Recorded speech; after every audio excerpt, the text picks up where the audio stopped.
Hello, how's it going? Let's go ahead and get the game started. You know, if I was smart, I would have had the game already going by now, but see, that's what you, I was gonna say what you pay for, but y'all aren't paying shit. That's what you get, coming to this here stream. You get someone who is only marginally prepared. Uh, yeah. Okay, let's get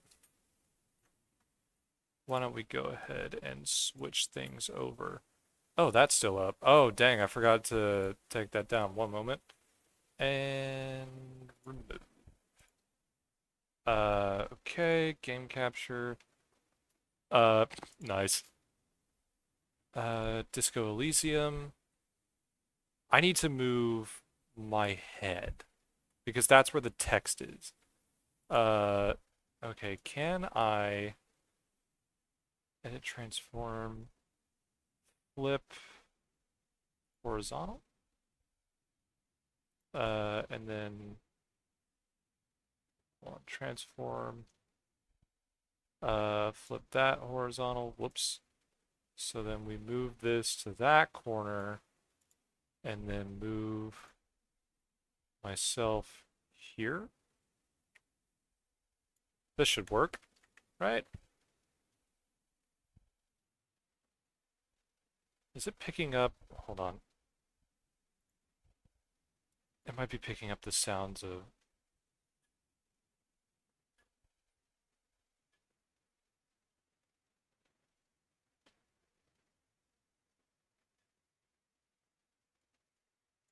Okay, so if I move that up.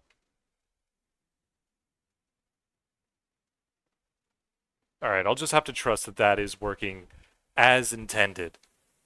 Talking, talking, talking at a consistent volume. I guess it's just gonna pick up my. It's gonna pick up the sound of my fan. I need to fill out a hold on. Game audio properties. That is going to be for Disco Elysium. Uh, it's not that it could be heard. It's that my PNG tuber is picking it up. To where it'll look like I'm speaking when I'm not.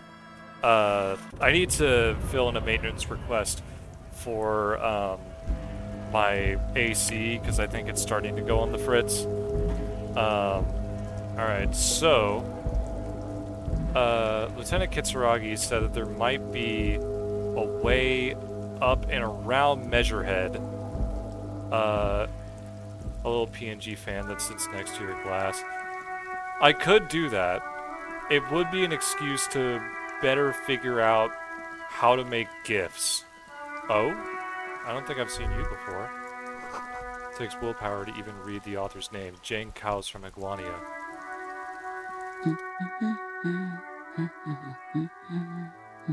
No ceremonies, just hello. A good one. Yes? Hello? Who are you? Me? No one. I'm just a working class woman. She doesn't really want to be disturbed that much. If she's such a working class woman, why isn't she working? What are you doing? Looking for something to read. Good. It is. I'm a policeman. I know you are. You need the help of a policeman? What with? Maybe your husband is missing? My husband? No, he's not. Hey, thanks. You're welcome. Maybe your children are missing? No, absolutely not. Right, thanks. She gives you a short nod and shifts her attention back to books. Maybe your cockatoo is missing. I don't mean to disrespect, sir, but you are being a bit of a cockatoo here. For what it's worth, I agree. But cockatoos can't be stopped when they get ladies. It's better to indulge him at this point. What do you mean I'm being a cockatoo? Nothing. Go read up on them if you're so interested. There's a great book in the bookstore. Maybe you should. What if the cockatoo is your astral captain? Or your heraldic bird? Actually, that's exactly what I'm going to do. Dude, thanks for the tip. Get task. Wonderful. The story's open. Watch your browse books. Her hands move over the book covers. The tips of her fingers look rough, stained with yellow. It seems like she has spent a lot of time at work, smoking. Another comrade. Years of labor are pressing down on her Give her a shoulders. hug! She deserves a hug for all the work she's done for mankind. Give her a hug. You step in and close your arms around this foreign body, wandering astray in touch. There's a small movement beneath your hands as you shut your eyes. Then a tiny voice breaks out and asks. What is happening? She seems to be confused. Your hands are wrapped around her polyester coat. The fabric feels cold, moist from the sea nearby. The situation is oddly intimate. Your cheek is pressed against her shoulder. Her hand is trapped between your chest.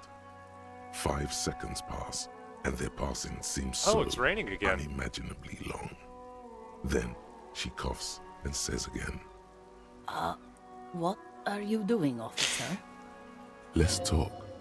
More fear. Fighting for the working class! Soak in the closeness. See what the feeling entails." Fighting for it how?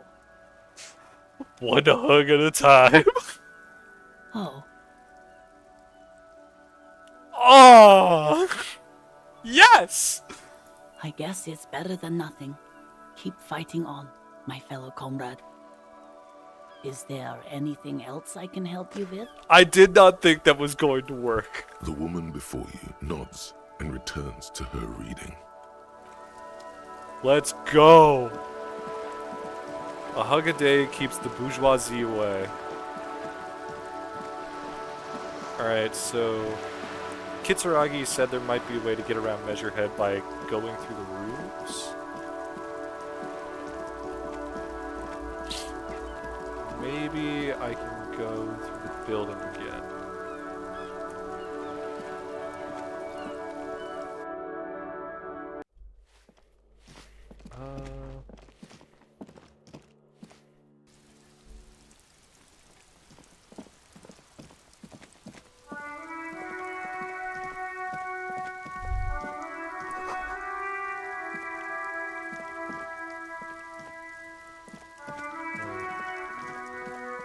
Hello, ma'am.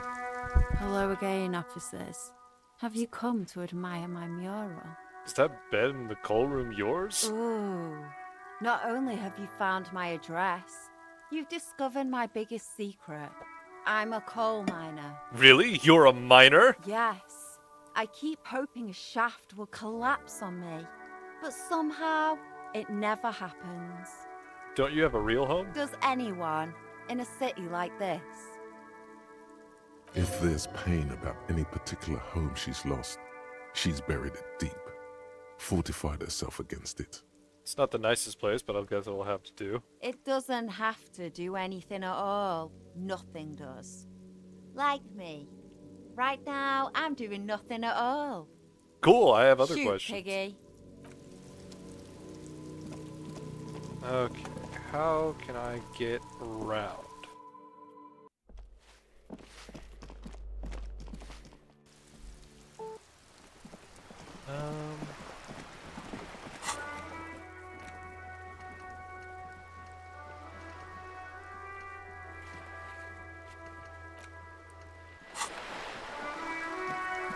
Maybe there's some way up here?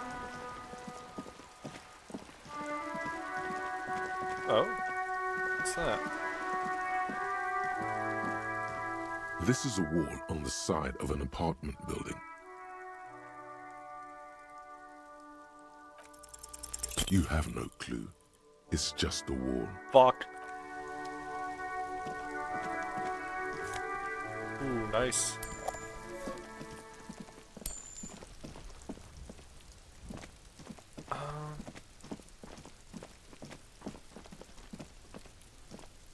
Yeah, maybe I can go...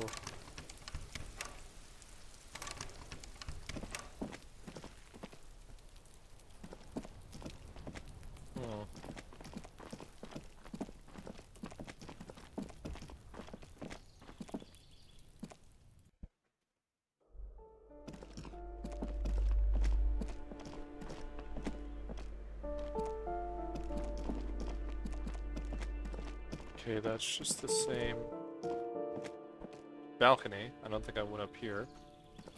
No, I haven't. Right, this must be how I get over. Sweet. Cactus in this weather? This door is made of metal and appears to be reinforced. Someone here really values their security. Number 28. This is where the cleaning lady said the smoker on the balcony lives. Let's see if anyone's home. Knock on the door. Well, he gave me the go-ahead. No one answers. Looks like the young man we are looking for isn't home. I think our best chance to catch him is in the evening. We should return tonight after we have finished with our day's work. How about 9 p.m.? Sound good? Yeah, sounds good. Tonight at 9 p.m. Right here. Apartment number 28. Good. Alright. We have a date, and... Oh, I was one finger over.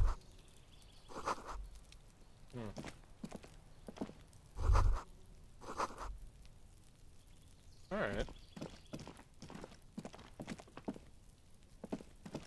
That's right, I have to get $20 today.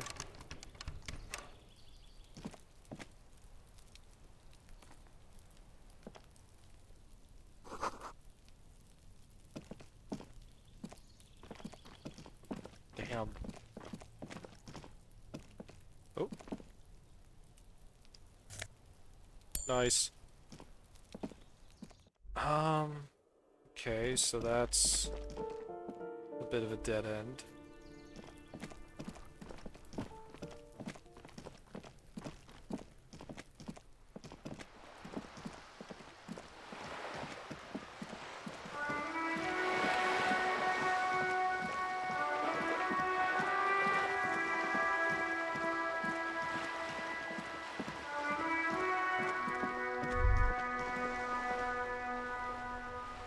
There.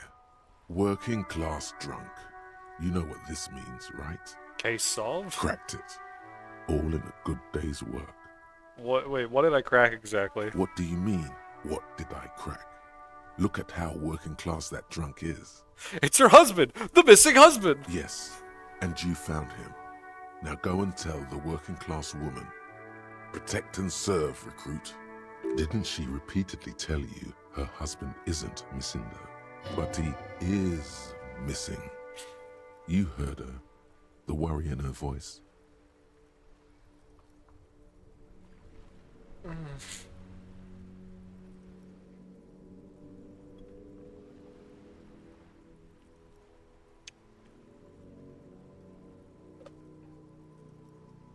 I'm going There's in. no need for champagne when there's honor, recruit.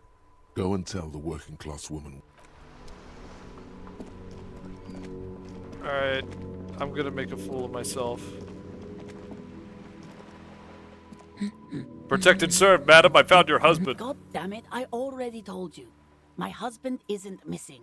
But you said you didn't know where he was. And I specifically added that I didn't need to know where he was. Well, I found him nevertheless. I'm that good. Very well then. Where is he? There, pointing to the working class drunk running down near the sea. Excuse me? I don't follow. There's something else hiding in her voice, though. A trace of worry. I found a working class drunk and I thought he might be yours. Right, cause working class women come with alcoholic husbands. You know what? Remember, about that what? Something Never bad, I ever guess. say I'm sorry. I what. say stupid things sometimes. I didn't mean to annoy. You were right. I do have an alcoholic husband.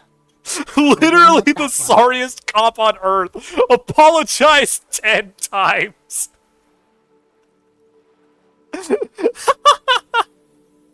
Ah, Lamb.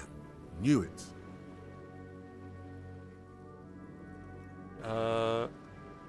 But you told me your husband's alright. I did, and he is.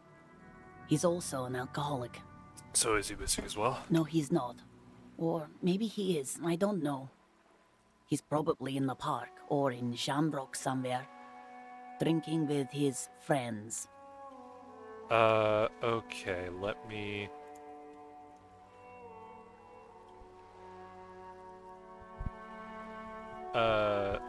Game audio just went up. voice audio just went down. Let me know if it's better or worse. I haven't seen him for... Well, to hell with him. There. She's worried now. If it's just me or do we have a missing person case? I wouldn't be so sure. Man, just to be completely clear, do you want to report it to the police? Report what? He's just out drinking with his friends. I'm sure the police has better things to do than to chase down local goofballs. Not at all. The RCM is ready to chase down every goofball in town. We care about you. She sighs, but you can detect a slight hint of gratitude and relief from her face. All right, go ahead. Do you have any questions? What does your husband look like? Honestly, not that different from you. So let me guess, he's disco. Oh, thank God, no. It hasn't come down to this yet. Why did you say that your husband resembles me then? Well, he's slightly chubby. I'd see. What else? What else? He was wearing a dark brown leather jacket with a bright blue inner lining. The lining is hand-sewn. I made it myself. It's his cool jacket. God knows it's too cold to run around in this, but he refuses to change. And yellow gloves? Didn't think so. Who cares about the cold when you have your cool jacket to wear? You can completely sympathize. My jacket's not as cool as Kitsuragi's, though. I mean, fucking look at that shit. He's got that shit on. I even tried throwing it away once, but he just dug it out of the bin. Can you believe it? Well, if that jacket really is really that cool, then I can totally understand. Well, what can you do? I hope that at least that extra lining helps him keep warm at night. I wouldn't like him to catch cold. She's thinking about him out in the cold, in some park, or on the coast. And it's making her more and more worried. When'd you last see him? Yesterday morning, he went to the library. He went to retrieve my book, and he promised he'd walk straight back home. Because we talked about this. We talked about not wandering off again. I don't know what to do. I honestly don't know what to do with his addiction. Just makes me feel weak. Gone for around 36 hours then. Damn, this is a missing persons case. She turns away from you in an attempt to recover. I think I got it, thanks. So you are going to look for him? Yes, I will bring him back home to you. Thank you. Please do. Even though I'm sure he will return home by himself. She tries to maintain a brave front, even though her eyes reveal the opposite. I'm sure he will too. When he does, would you let Precinct 57, Kim Kitsuragi, know? I will. Of course, officer. As I... Alright. We have successfully acquired another case of which any of the cases that we have not solved. We're the best damn cops. Wait a minute. Oh, wait, no, that's the interior of the building. Yeah, that comes out here by the ice cream maker. I don't have a big enough, tool for it. Oh? There's roof access?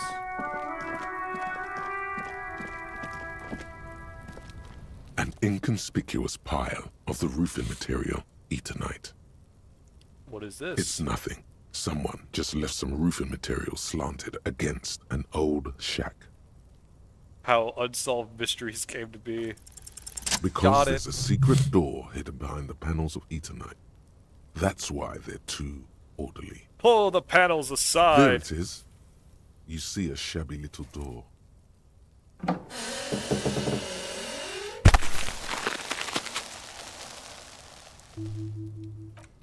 What is this then? A tool shed?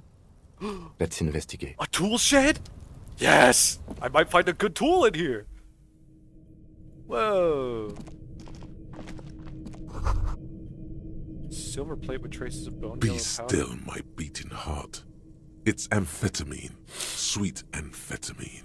The lieutenant isn't studying the powder in the mirror. He's studying you. There's a good vague way to ask where he stands on drug use. Professionally, I mean. I heard amphetamines make you a really good detective. Are you a really good detective? I wasn't thinking about taking it. I swear, I was thinking about justice. Someone is taking narcotics here. Perhaps the police should interfere. Perhaps not. This is below our pay grade, detective. However, see that ladder there? It's probably another way into the industrial harbor, no? A secret path the local kids use. Yes. Oh. This is Kuno's drug den. No! Cured pig's head looks mummified.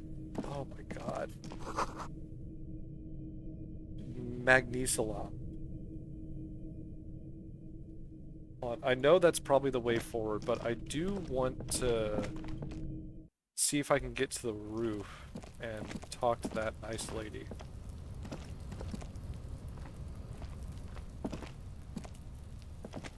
There's bound to be a way to get up on the roof. Jesus Christ, what's become of Revachol? Kids are doing drugs in the street and calling cops slurs. I'm still here.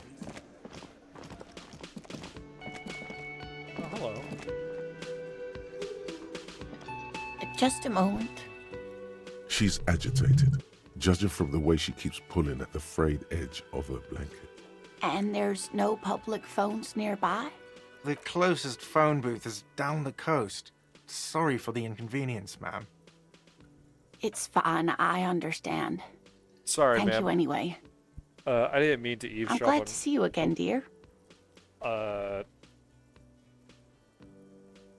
day, ma'am. Is everything alright? Please don't trouble yourself about me, sweetie.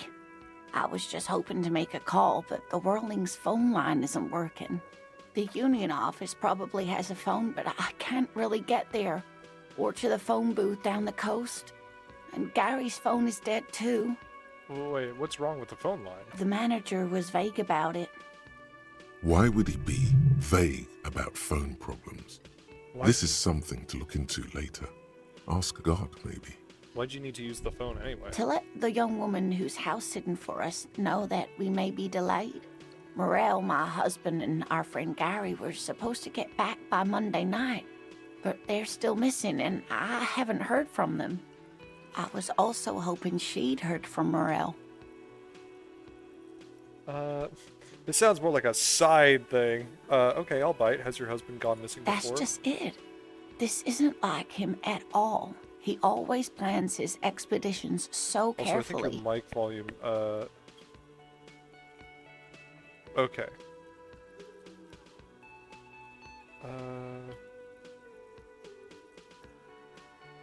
Splitting the difference. I think there is that.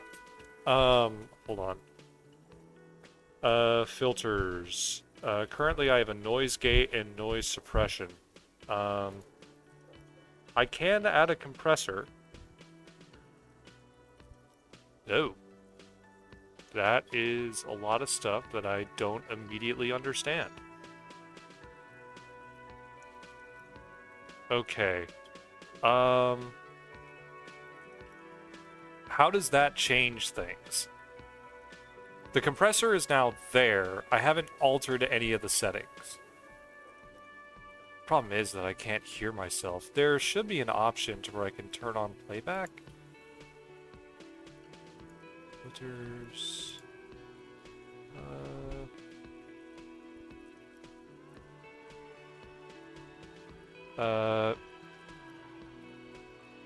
No, I do.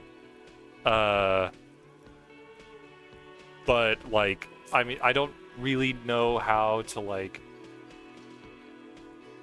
I don't have as good a handle on it to be able to see the meter and be able to translate that into how it sounds. Like, I need to be able to hear it in order to know what I need to tweak. But you have more important things to worry about.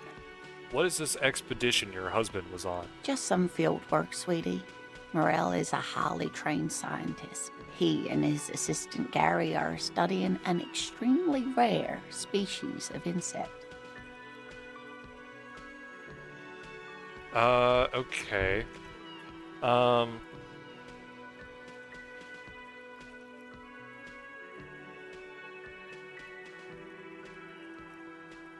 Okay. Has it changed any, like, is it marketably better or worse now? I don't know.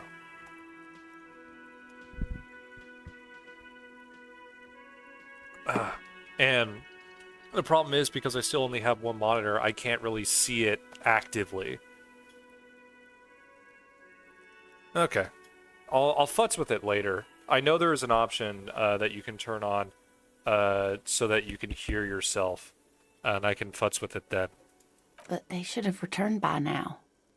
They were just going down the coast across the water lock to set a few traps. He said they'd be back on Monday. What could be keeping them? I have neighbors. Okay, if I raise my voice just a little bit, like that, better or worse? The water lock. That was broken. Could this be it? Wait, who's... Oh, Bet. Wait, who's this Gary person? Do you trust him? Oh, sweetie, it's nothing like that. Gary's as loyal as they come. I trust him with my husband's life any day. The water lock to the other side of the coast is broken. They're probably just stuck over there. Oh my. What happened to the water lock? It looks like some maniac crashed his motor carriage into it. Probably Jacob Error. Wouldn't you know, it's blocked by a big butter billboard. It fell right into the water. Oh, sweetie, if it weren't for you, I'd be looking forward to another sleepless night. Thank you from the bottom of my heart. Thank you both. Anytime, Lena, the cryptozoologist's wife. You're welcome, ma'am. I hate to ask, but if your investigation takes you to the other side of the coast, please do keep an eye out for my husband. This will Absolutely. surely lead to a cryptozoological mystery with that extremely rare insect. Yes, some left-field scientific research is exactly what you need right now. Funk up that vanilla murder investigation. Yes. And if you see him, let him know Lena is waiting for him here at the Whirling. He gets so tangled up in his work that he may not know the water lock's been repaired. And it's cold out there. If I see him, I'll let him know you're here. When or if I get there. Oh, you're such a dear. Thank you, sweetie. So your husband is some kind of scientist? Oh, yes. A zoologist.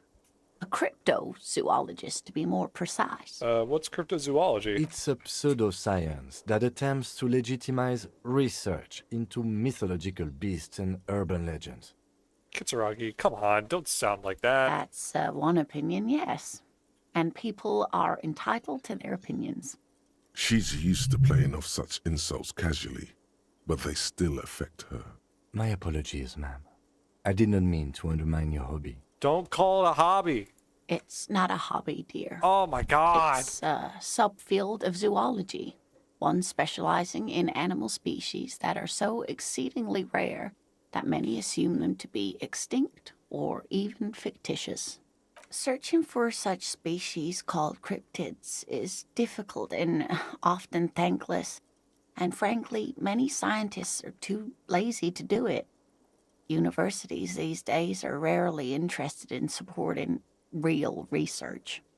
The quality of research at Revacholian universities has been on the decline, but you doubt there was ever a time when cryptozoology was embraced by the academic elite. She's completely internalized her husband's struggles. They are her own. Maybe you could convince her to tell you about some cool cryptids. Has the green ape pen. Come on. You're an Fuck! enthusiastic idiot, but you're still an idiot. I want to know everything about cryptids. Living cryptids, extinct cryptids, marine cryptids, land cryptids. Bring it on. We don't have time for Cryptozoology 101. Fuck! Let's get back to work, shall we? Wait. I have level ups. I want to get a level up in suggestion. We try again. Oh, hello, dear. There you are again. There's Yes! really no point in manipulating anyone. She'd be only too It's pleased to a tell you rage about her bait. work. Go on and ask. Hey, Lena, I'd like to hear about some of the cryptids you've studied. Could you just tell me about a couple of them? Oh, I'd be delighted. Truth be told, I could really use the company too. One cryptid, Not a couple. One. This won't turn into some kind of cryptid extravaganza. Okay, Kim. Just one little cryptid. Promise? He nods and assumes a waiting posture. Ooh, tough choice there. The biggest cryptid, the tiniest cryptid. What's the most dangerous cryptid? Is that cryptid on this pen you gave me? Are there any invisible cryptids? Yes. It's the kind green ape. Half war story, half undiscovered species in the genus Homo. War Yes, story? it was reported by soldiers in South Safra during the war. The kind green ape would visit bunkers during the night, healing wounded soldiers with its saliva. Wow, with its saliva? Yes, it has amazing healing qualities. Some soldiers reported growing back limbs, regaining their sight. And there was something about an undiscovered subspecies of man? Indeed, there is. It's our closest relative among the cryptids. Same taxonomic family, different genus. You are the first person I have ever heard pronounce genus like that. Which is to say, the kind green ape is a species with which we share a common ancestor, and that evolved parallel to our own. Just like your partners. I knew it, Kim! You're not human! I'm pretty sure Kim is the same species as us. To suggest otherwise is stupid. That's why I always have to take the lead, right, Kim? I'm beginning to wonder if I should. Please don't misunderstand me, either of you. I didn't mean to imply that Saolites are inferior to us. In many ways, Oh, you fuck. are Was I racist? superior. Oh, no. For example, your earwax doesn't have a foul odor like ours does. A tremendous evolutionary advantage, I'm sure. But perhaps we've had enough speculative biology for today? What's the biggest cryptid? Hey, you promised you'd only ask about one cryptid. It'd be dishonorable to renege on a promise. I'm glad you see it that way. Did we have anything more to do here? Tell me more about Morel. Oh dear. I'm not sure where to begin. What does your husband look like? She probably pronounces Well, it Graf. his expression is slightly grumpy, but his eyes are always bright and curious, like a small boy's. And his palms are quite coarse from all the field work, but he's quite gentle. It's always a challenge to describe the person you know best in the world. Let's try again. If I were trying to meet him on the street, what would I look for? Oh, well, he's a bit shorter than you, but with a larger frame, and he has longish white hair, usually a bit uncombed. You might say wild, even. The lieutenant pulls out his notebook and begins jotting down the woman's description. Thank you, Kitsuragi. I cannot write in these gloves. One other thing, he'll likely have all kinds of field gear on him, even if he's not out in the reeds, just in case. How long have you been married? We'll be celebrating our 16th anniversary this autumn. Nice. Not the most numerically satisfying anniversary, but I like the less obvious milestones even more somehow. How did the two of you meet? Via dating agency, I'm ashamed to say. I was looking to get back into the scene after recovering from my accident, and he'd just divorced. We hit it off, and, well, here we are. God, this is adorable. She's skipping over some important parts. Perhaps you'll find out more later. I think I have all the information I need. Let's move on. I hope I've been useful. I'm glad the joke made it home despite the heteronym. Yeah. Tell me more about this rare insect your husband is looking Oh, for. sweetie, it's fascinating. But I shouldn't bore you with entomological minutiae. The lieutenant gives you a sideways glance. You're right, I don't have time for insect facts right now. Let's talk about something else. Of course, dear. That's all for now. Alright, let's try and figure out a way to get onto the roof. Thank you, autosave.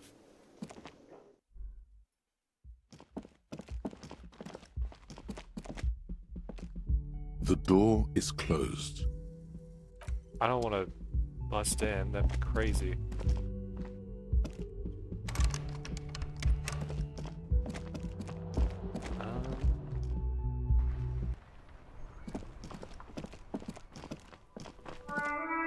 Is it her own access? Or maybe I do need to go into Kuno's drug den to get on the roof. Because trying the handles sounds fucking wild. Oh.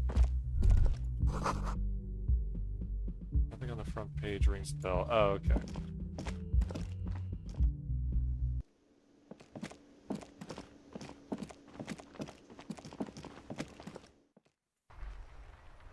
Alright, let's go into Kuno's drug den.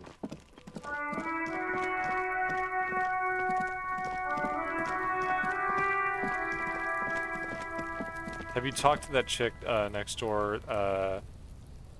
No, so she's on the roof. But I imagine the way I get to there is through her room. And I don't feel comfortable with just opening her door. That seems like an awful thing to do. Oh. Oh.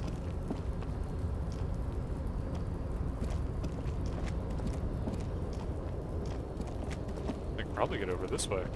Yeah.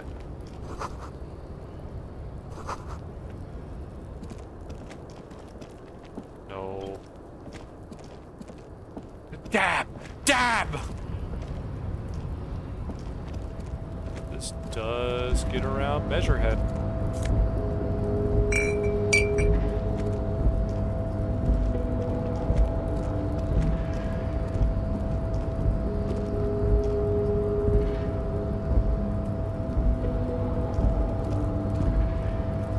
Looks like someone left his tarpaulin cloak hanging on the railing here. Look, Lieutenant! Yes, it's probably yours. It bears the RCM insignia, and you have a habit of being careless with your equipment. You could probably make the jump. You look like you've done some track and field in your day. The wind is aggressive up here. The lieutenant looks at the enormous crane towering in the distance over the container yard. The look in his eyes is a mix of the engineer-like interest and the wonder of a 6-year-old seeing a horse for the first time. That machine is a Kvalsund 1020 HK. Motherfucker! Now that's a huge crane! Is it? Kvalsund makes a lot of heavy equipment, but this is phenomenal, even for them. But I digress. We were focusing on your cloak here. What exactly are we doing up here? I was under the assumption we could ask the leader of this union to help us get this body down. This is why we're here, right? Or it could be that we are just exploring. He's thinking you've forgotten where you are again. Do you really think this cloak is mine? Should I go for it? Jump? The cloak? I do think it's yours, yes. As to whether you should go for it? Well, it doesn't seem too dangerous. 2 meter stops. Whenever you're ready to do it, I'll be right behind you. The cloak looks like a bag of goodies floating in the wind. Who knows what its pockets may hide?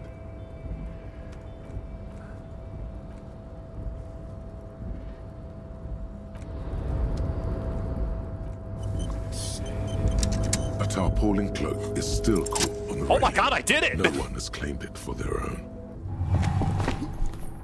As you leap in the air, a chilly breeze engulfs you, sharpening your senses.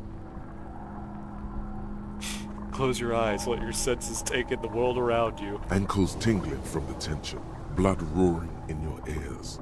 You are ready for your rendezvous with the concrete pavement below. He's so on the money, Bratan! Just imagine yourself dual-wielding a bottle and a flaming cigarette, whilst airborne! Man with 2 health! Continue the voyage through salty air. As the concrete floor welcomes you, you realize it's been a while since you felt so alive. Alert, capable. Must be the adrenaline. I knew you could do it. My climbing down might not have been as disco as your jump, but at least we can explore the harbor now. The lieutenant thinks I'm disco! With your feet firmly planted on the concrete, the noise of the harbor rushes back in. Here we go.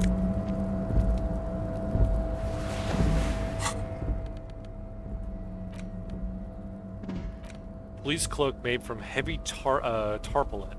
It would be nigh wind and waterproof if there weren't 3 bullet holes scattered on the surface. The signature white rectangle of the RCM covers the garment's back.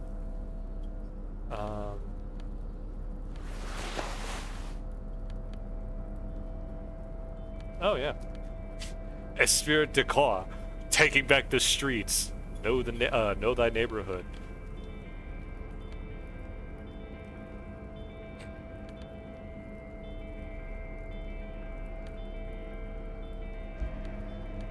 +1 logic, less authority. Fuck it.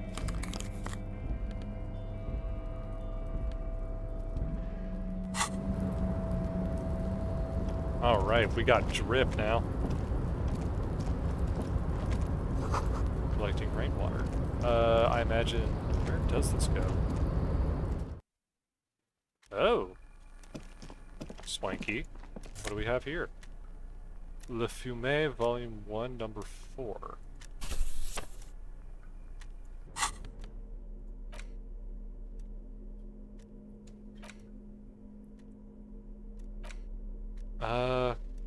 The leading intellectual organ of Martinez communism offers a radical Mazovian perspective on a range of contemporary issues. The cover features a stylized portrait of the late King Frizzle, with a pair of white antlers growing out of his head.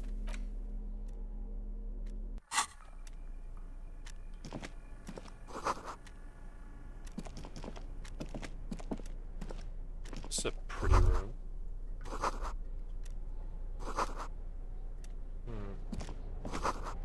Dewey.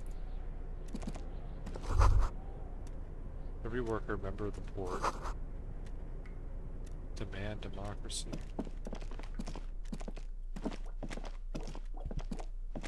Oh. Ooh, magnesium. Neat shade office. Neat office shades. These were stuffed away in a dock workers union office. They're perfect for scribbling down paperwork when the sun tries to get in your eye. Good for staring down suspects, too. Alright. Store is locked and cannot be opened from this side without a pass card. Oh. An imposing combination of a punch clock and a payphone is looking down at you from the wall. A note on the side says, "Tokens unavailable due to strike. Use change." Alright. The machine swallows your coin and seems to be waiting for your next move. It's unclear whether you actually have muscle memory. Right now, your finger is just drawing vaguely occult patterns in the air. Useful patterns? Undoubtedly, no. Sure, why not? Muscle memory is a tricky thing. I do have another level up, but I'm fairly close to another. Why don't we try level up interfacing? The already familiar cold touch of plastic. Your fingers run go. over the dial pad. 005. That's the dialing code for Revachol. I don't want 4952. I don't need you. And a moment Fuck of off. hesitation before entering the final numbers. 993. Calling. Calling. Still calling. Then... Video Revachol, 24-hour video rental. We rent 8 and 10 millimeter film for home use. This is Lemmy. How may I help you? What is this place? Video Revachol is a 24-hour video rental.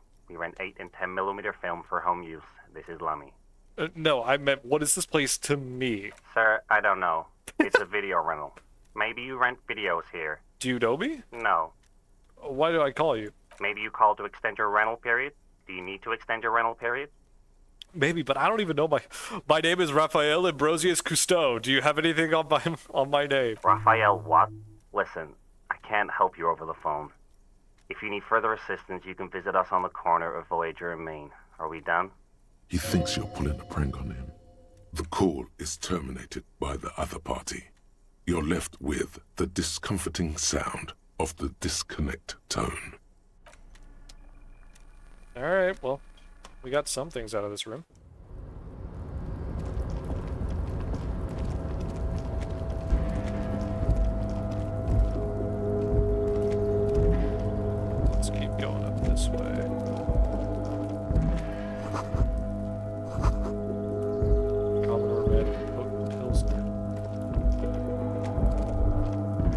All those empty wine bottles and cigarette butts on the ground. Someone partied really, really hard here. Did I do this? Well, yes, I think we can say with relative confidence that it was you. This is really sad. I must have been miserable. Looks like I had a lot of fun. I'm still not completely convinced it was me. I must have been on an advanced scouting mission to the harbor. It's really sad. I must have been miserable. This scene isn't exactly ripping with joy. Let's just move on.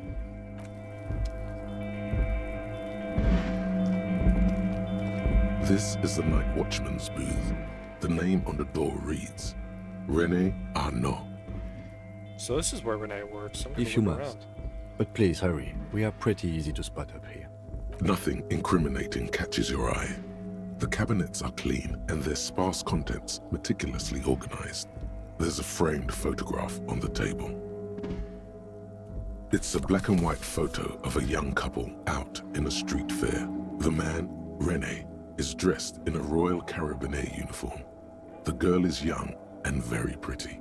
She is smiling playfully at the camera. René looks like he's about to smile. This photo must be tied to some good memories. Why did you take that picture of René? I'm gonna ask him about it. You're really interested in that old soldier. Not sure I understand your fascination, but sure. As long as it doesn't take up a whole lot of time.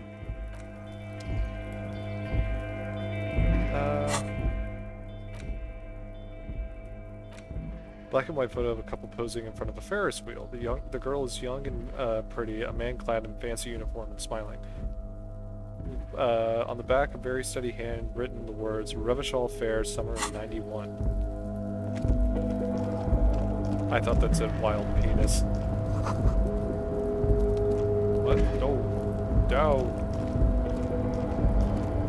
What doth we have here?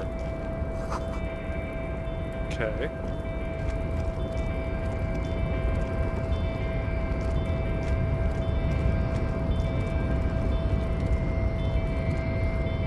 A rusting control panel with several knobs. 2 buttons marked Marche and Arrête are faded with use. It seems to control the large crane above. Marche. On. Arrête. Off.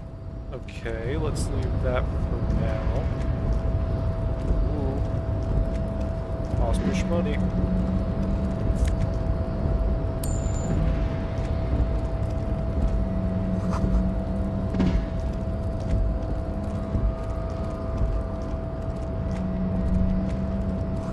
Shipyard ahead is oddly quiet. The great machines are sleeping.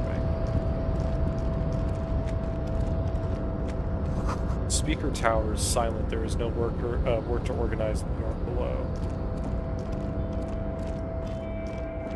Box. Musk of oil and rust comes from a chasm in front of me. Smells like blood.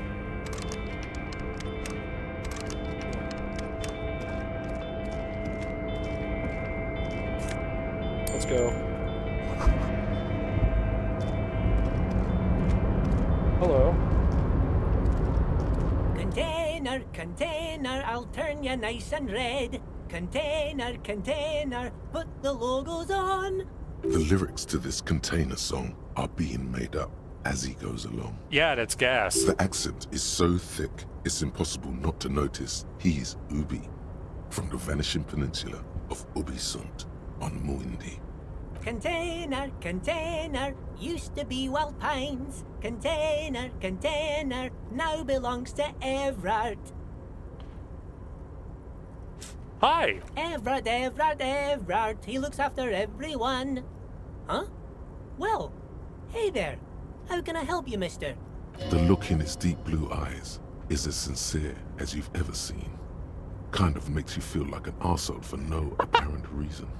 I see you are not a union man, mister. Did you get lost? You're not one of them scabs, are you? What is it with you people in scabs? I mean, I don't personally mind. Folks is just folks, you know, and folks gotta eat. Just some of the other guys don't look too kindly on the scabbing kind, if you know what I mean, mister. You're Ubi, right? Oh, yes. Born and raised in Arish, mister. Mum had to leave my dad after he got a bit violent. Took us here to the new world. I was about 10 then. Too old to lose my accent then. People say us Ubies are up to all sorts of trouble with sheep and other animals and whatnot. I just want you to know there was never any of that where I come from. No, sir. Those are just nasty rumors. I didn't think. Thank you for clarifying that, sir. What are you doing with the containers? Oh, I'm just making some covers for them containers here. Yes, I am. Yes, I am. So it's easier for the crane operators to spot them. What's going on here? Everything is so pretty and rare. God You damn and it. Leo look like brothers as you glance around with similar childlike wonder. Wow, red is so much prettier than yourself. Prettier than drabbled green. Sure is, mister. Sure is. Really livens up the place. Yes, it does. Yes, it does. I had to break this bonding moment, but the red containers mean they are replacing the company livery with the union livery, which means this strike isn't gonna stop anytime soon. Where is everyone? The harbor is empty. Oh, most of the guys are down at the gates, keeping the scabs from coming in. We're on a strike. The whole union is. You don't have to work when you're on strike. Ha! We haven't worked for 2 months now. So no one is working? Not everyone is down there, of course. Mr. Evrard is in his office, where he always is. And Jean-Luc is guarding the gate. But Titus and his boys got into some drunken trouble and Evrard sent them on a nice vacation. For a week or so. What trouble did Titus and his friends get into? Oh, I'm not really supposed to talk about that. That's union business. Him and his boys stirred up something in town. Probably drank too much and got into a fight or something. I heard Mr. Everett telling them to take some time off. Don't go all bad cop on this simple, friendly fellow. Well, what did they actually do? I guess the boys got a bit too rowdy and had to let out some steam. I don't really know the details. That's just how boys are, you know. I haven't been in a fight since I was in middle school. Easy, Leo. Let's keep this on the hearties. Look at him. It's not gonna be anything useful anyway. Don't fight it. Better to go with the flow. Too rowdy, Leo? What kind of fight did they do? Did they get into? Did they kill a mercenary? Okay, Leo, let's hear about this fight you got into. I remember I was the runt of the class. The bigger boys always used to pick on me. You see, I had a bit of a temper back in the day. Flew off the handle like nobody's business. But Mr. Everett and his brother always came to help. Once they beat old Noel Becker so bad he needed stitches on his head. Noel never started another fight with anyone after this. Mr. Everett and Mr. Edgar are real nice guys, mister. You should go talk to Mr. Everard. I'm sure you'll be good friends. He's friends with everyone around here. You're never getting anything useful out of him. It's good enough you found out Everard has a brother called Edgar, and he helped Leo. Okay. Do you work here? Yes, yes. Everybody needs a job. This is mine. I'm Leonard, by the way. Leonard Bellick. But everyone calls me Leo. Alright. I'm like Mr. Everett's right-hand man when Mr. Edgar is out of town. And Mr. Edgar's right-hand man when Mr. Everett is away. Actually, Miss Beaufort is the right-hand man, but she's a lady. Who is this, Miss Beaufort? Yeah. A real pretty lady with a skin like those Douai Sucre candy bars my missus likes so much. Them are real nice to suckle on once the dinner is done and me and the missus sit down beside the radio. But I can't listen to the radio all the time. There's so much to do around here and I'm always busy keeping things running here. Yes I am, yes I am. Stay on this Miss Beaufort topic.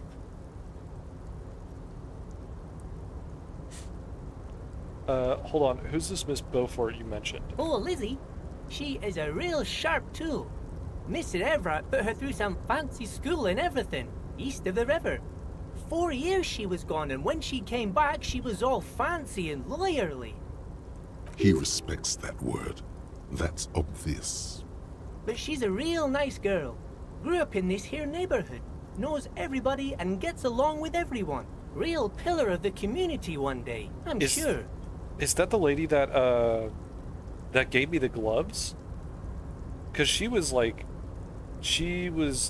speaking legalese, if I remember right. For a fraction of a second, there's sadness in his eyes. If me missus and me was to have a child, I'd be real happy if she turned out like her. But she can't have kids.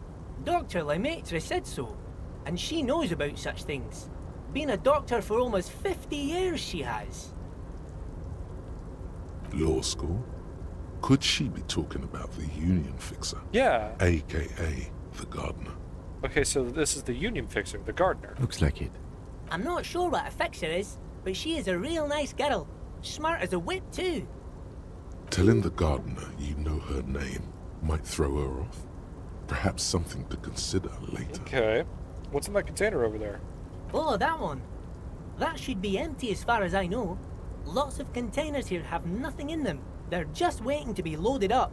I'm looking for the leader of the dock workers union. Oh, you want Mr. Everard then? He's an awfully nice fellow, he is. Him and his brother are both nice fellows. They've lived their entire lives in this here neighborhood. Guys like Mr. Everard and Mr. Edgar, his brother, are real good guys. Made Martinez what it is today. Mr. Everard and Mr. Edgar and I went to the same school we did when we were boys. Easy now, Leo. I just want to know where I can find this Oh, man. Mr. Everard is where he always is. In his office, of course. Okay, I'm off. Bye-bye now. Why does art inspire you so much? It does, yes. What is art? Excellent question. Art is a diverse range of visual, literary, auditory, and performative creativity. It's an expression of imagination and technical skill. Additionally, it's history, criticism, and pure enjoyment. In short, art is the highest form of human communication, representation, narrative, emotion, and agency intertwined.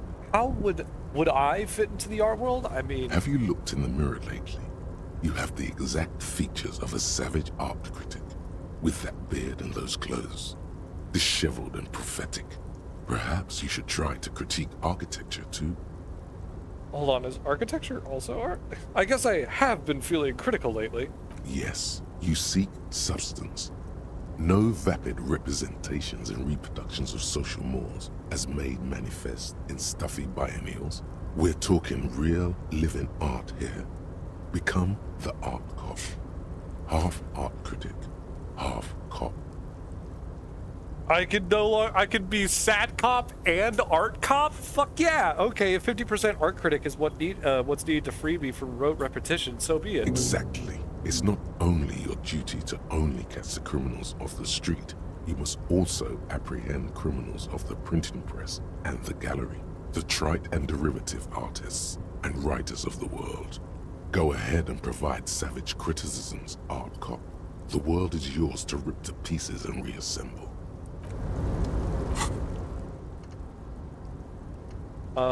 Actual art degree. -1 perception. Can't even look at this shit.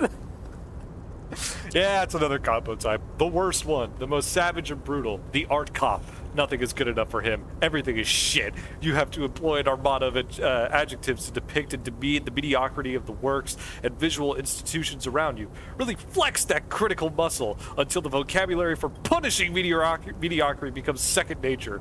Here we go. Damn, I don't have enough skill points. That is really funny, though. Okay. What's in here? Coffee. Oh.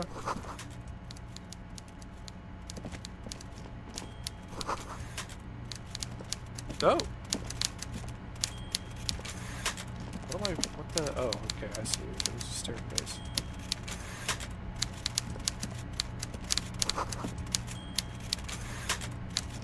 Hello. Before you, Good is a walrus lord. of a man seated behind a large desk. He looks up from his work, not the least bit surprised to see you. With great effort, he straightens himself up in his chair, yet says nothing. He simply stares at you. Are you in charge of the dock workers? Welcome, Mr. Dubois, Mr. Kitsuragi. It's good of you two to stop by. Please, have a seat. Dubois? I'm Everard Clare, head of the Debarders Union here in Martinez. I'd offer you my hand, but unfortunately my health prevents me from getting up. You understand? Yeah. He looks extremely comfortable. The tiny folding chair, on the other hand, looks like a torture device. You go ahead, detective. Whatever he has in store for you, it can't be good, he thinks. I'll do my best. Forget about that. What's with this Dubois stuff?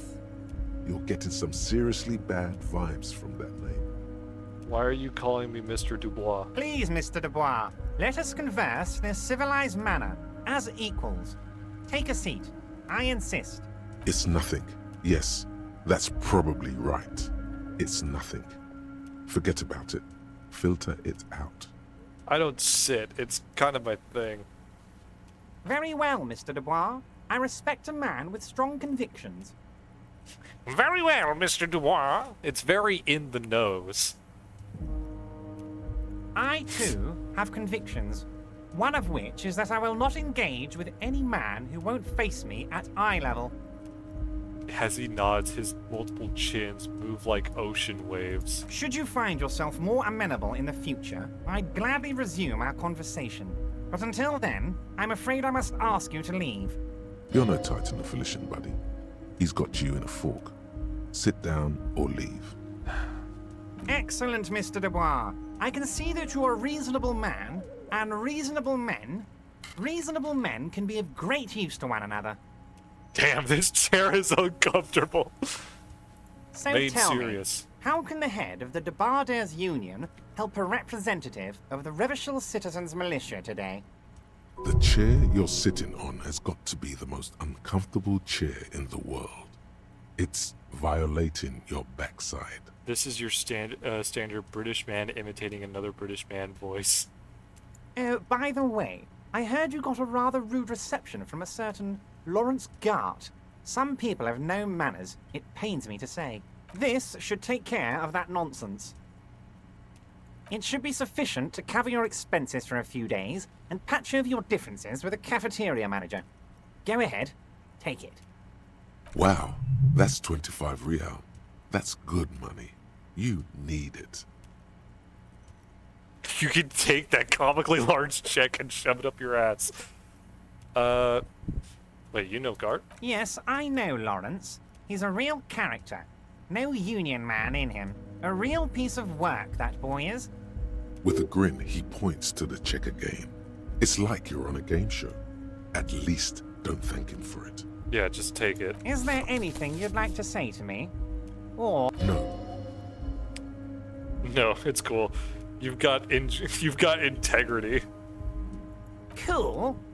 I wouldn't go that far.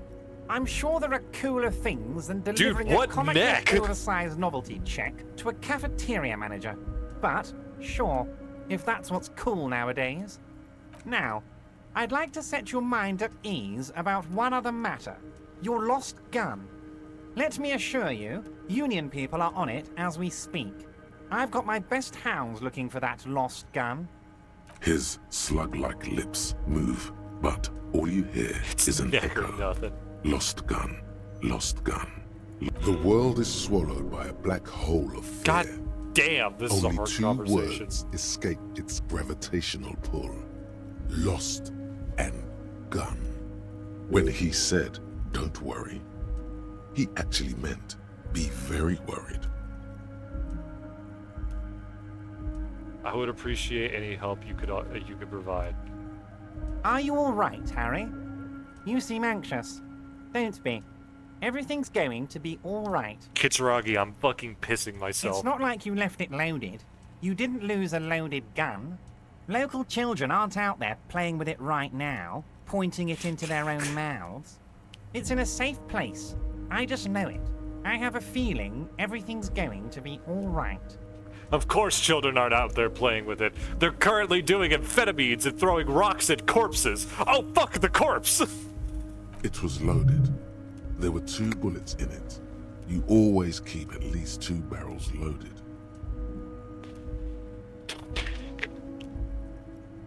chair is killing you. Kim. Officer, we will deal with this later. We don't need Mr. Clare's help with this. I wouldn't be so sure about that. God, you're sweating. Your knee is jerking. You're about to cry, aren't you? You're about to cry because you lost your gun and those children are gonna shoot themselves with it. So what, men can cry too? You want to cry? God, you're weak. Whatever you do, I sat in the chair and it dealt damage to me. Disgusting. Of course it's going to kill me. Mr. Dubois, you don't look so good. What is this, Mr. Dubois? He keeps repeating. What is he trying to pull here? You need to cool the fuck down. Chill. Mr. Dubois! Mr. Dubois! Harry! Like a jello shot. There are no Harrys. Let your mind go to a safe place. Mr. Dubois, are you okay? Can I get you a glass of water or something? Are you having some kind of medical emergency? 3D10 psychic fucking nukes.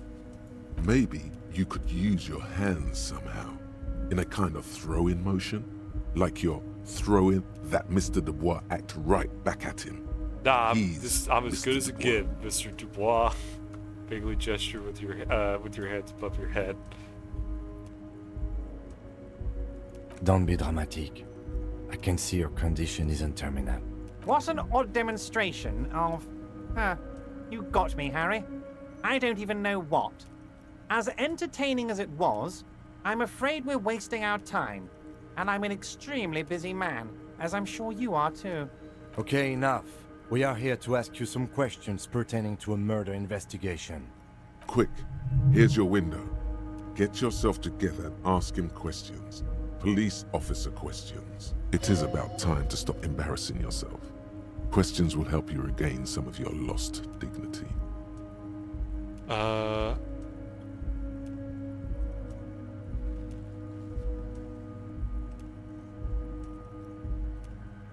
want to talk about the hanging. Oh, of course. That's your main thing here. That's why you're in Martinez. I know everything that goes on around here, and I would love to discuss it with you. I mean, it's no secret that the lynching is connected to the strike. So much to talk about. Honestly, it's been weighing on me so heavily. I understand you need to interview me. I sense there's a but. But there's a thing that's been keeping me up at night.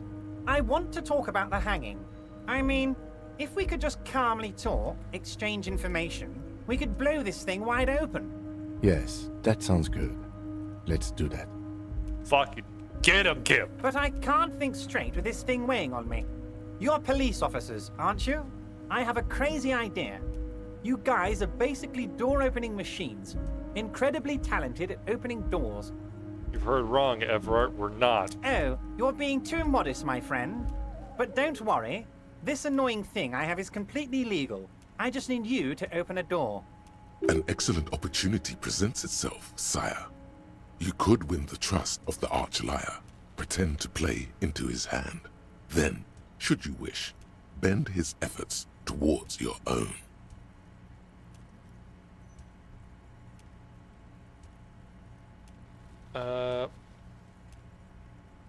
Whose door is it? Oh, no one's. It's just a weasel.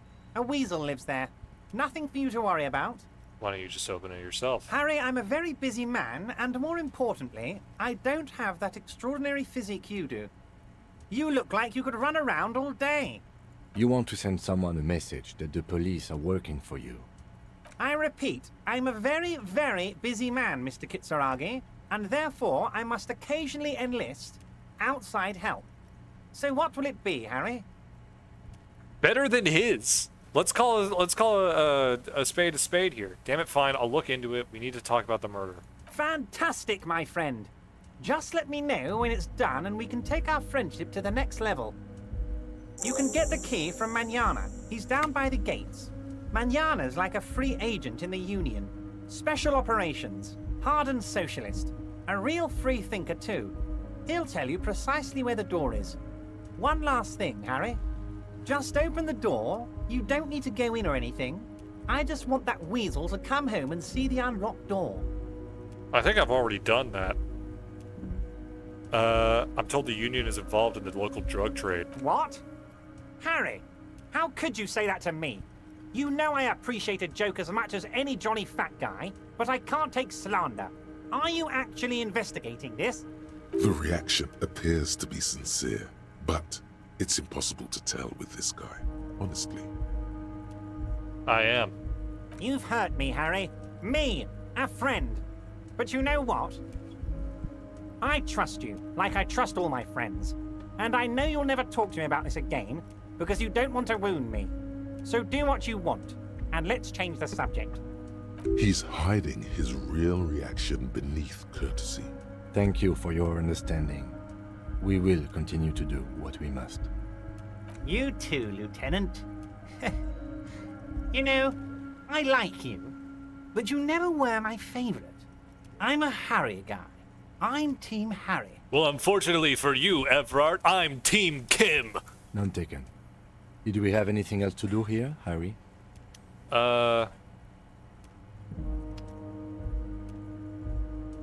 Could you help me get a dead body down from a tree? You might have noticed there's one hanging on a tree behind the hostel cafeteria. Oh my. Don't take this question personally, but why would I get involved in this matter? Mr. Clare, the man was hanged with a cargo belt. A steel-reinforced cargo belt. It's safe to assume the Union had something to do with the murder. Besides, getting the body down would benefit all of us. Also, it's a stain on the neighborhood. Also, I studied the footprints at the crime scene. Worker boots. I can certainly see how having him up there might start affecting some real estate values. But of course, all joking aside, I am going to help you. Jean-Luc, my boy, I'm sending 2 police officers down. They have a dead body in a tree problem they need help with. Namely, they need it to be taken down. And Jean, please take it easy with the race science. That's a yes to getting the body down, no to the race science. Is Jean-Luc Measurehead's name? You can find Jean-Luc down at the gates. He's the big impressive one. You know, tattoos, muscles, ethnic looking. Can't miss him. Great guy. Aren't you gonna ask me how I got in? Harry, honestly, I'm just relieved you didn't get a hernia. A man your age... Say nothing. A man at my age? What are you implying? I'm at the peak of my abilities. I too am surprised by the resilience and athleticism of this tool I've been provided with. Tap your chest. My body's gonna break down any moment now, probably pushed it to the limit. Yes, Harry. You are obviously in peak physical condition, and I salute both your initiative and your physical prowess. Very impressive, Harry. Very impressive. I think what's most off-putting about Everard's portrait is that he has so much detail in his face. There's almost like an impressionistic take given to the other portraits, to where you don't get to see like the modeling of his skin, the patchy lighting of it. It's just so detailed that it's off-putting. Like the dull color of his eye. Anyway, I assure you, I am a very well-informed man. Sarcasm almost thick Information as a reaches snack. me Nice. before I even get the chance to request it. You call me Mr. Dubois. Why? Of course. Let us dispatch with the formalities. You call me Everard, I call you Harry. That's what the hanged corpse called you. Harry. So that's really my name? My God, so it's true. I didn't want to believe it, but you are a fantastic science fiction amnesiac cop, aren't you? What are the odds of that? I think the odds of that are very low. It might be a good idea to hide your confusion. I mean, see what his game is first. There's so much flesh around his face that you could barely recognize his proper form. Is what it is, I think. Yeah, my memory's fine. Just testing So you. good to hear that, Harry. Apparently, my sources were wrong. However, if you did have a spot of memory trouble, I could help you out with my big fat folder. Folder. Words flow like a river of honey from his lips. I guess word has already reached him. No matter. No harm done. Are you trying to tell me you've gotten hold of some of our documents? Mr. Kitsuragi, would you mind? Me and Harry are talking about his lost identity right now. Don't just jump to the folder. That's not smart. Shows you're on the edge. Do some probing first. What kind of cop does it say I am? Let's get this straight. What is my full name? It's Harry. Harry Dubois. Are you telling me it's not... it's not Raphael Ambrosius Cousteau? You don't feel like either one of these things. You know what your name is. You have a sophisticated name, like that of a count, or a beautiful man. Wait, I thought you are Harry Dubois. That's not my name. My name is Raphael Cousteau. Okay. Okay, I like it. I can work with it. And I can work with you, Harry. Now, what else can I do for you? Can I level up in the middle of a conversation? Drama. Bow! I can! Awesome. Okay. That's a pretty good markup. Okay, do you know anything about my family? Do I have a wife or kids? Family? Harry, you're not a family man. There's not one peep of family in here. Unless you think you're a family man. Do you strike yourself as a family man, Harry? I think I do. I'd be a wonderful father. Well, yes. I'm sure you're going to make one little boy or a girl very happy and proud one day, Harry. Have y'all ever seen those, like, videos of, like... Or it's one very specific clip from Putis Engage 2. Whenever the soldier gets punched in the face by the heavy, and it's not like they turn the entirety of his face into like a cloth or like a liquid texture or whatnot. It seems like if I were to slap him, like it wouldn't feel like I hit something solid. It feels like it's slapping a water balloon. What kind of cop does it say I am? Well, Harry, if I were to sum you up in one word, it would be apologetic. I'm sorry. Yes. You seem to be. A lot of the time. But right now, there's no reason to be. Let loose a little. Be you. Where'd you get that folder? Ah, this? My friends in your organization gave it to me, Harry. This translates into, haha, you guys are so corrupt. I find that very suspicious. May I have a look? I'm afraid this is meant for Union eyes only, Mr. Kitsuragi. I'm sure you understand. Please continue, Harry. Come on, Kim! Come on, Kim! As you look at the folder, Everard covers it with his hand and pets it. Is he trying to hide that it's not a real RCM folder? It certainly doesn't have the RCM stamp on it. I turn around and I dap up Kim. It can be heard all the way to the fucking broken lock. It shatters windows. That's not an RCM folder. Okay, Harry, you got me. This is from the Census Bureau, not the RCM. Those Census Bureau people are absolutely corrupt. You should do something about them. I hate his face. I hate his smile. He got the name from the Census Bureau, and everything else from your actions here. Dude, I just heard someone dap someone up in the distance. Yes, Mr. Kitsuragi. Rattle my from windows the Census more than Bureau. Rocket Watch. Like I said, now I'm actually a very busy man. So is there anything else I can do for you, Harry? That means he doesn't really know anything about you. A pity. The mystery of you will have to remain a mystery for the time being. So the Census Bureau says my name is Harry Dubois. Yes, that's what I said. Try to keep up, okay? Let's move on. Let's talk about my lost gun. Yes, your lost gun. My best men are on it. They're turning every stone, searching every playground, asking kids, grandmas, everyone. Your gun will be found, Harry. Let me assure you of that. It's just a matter of time and effort. The only way to find it seems to be working with him. He might even be holding your gun hostage.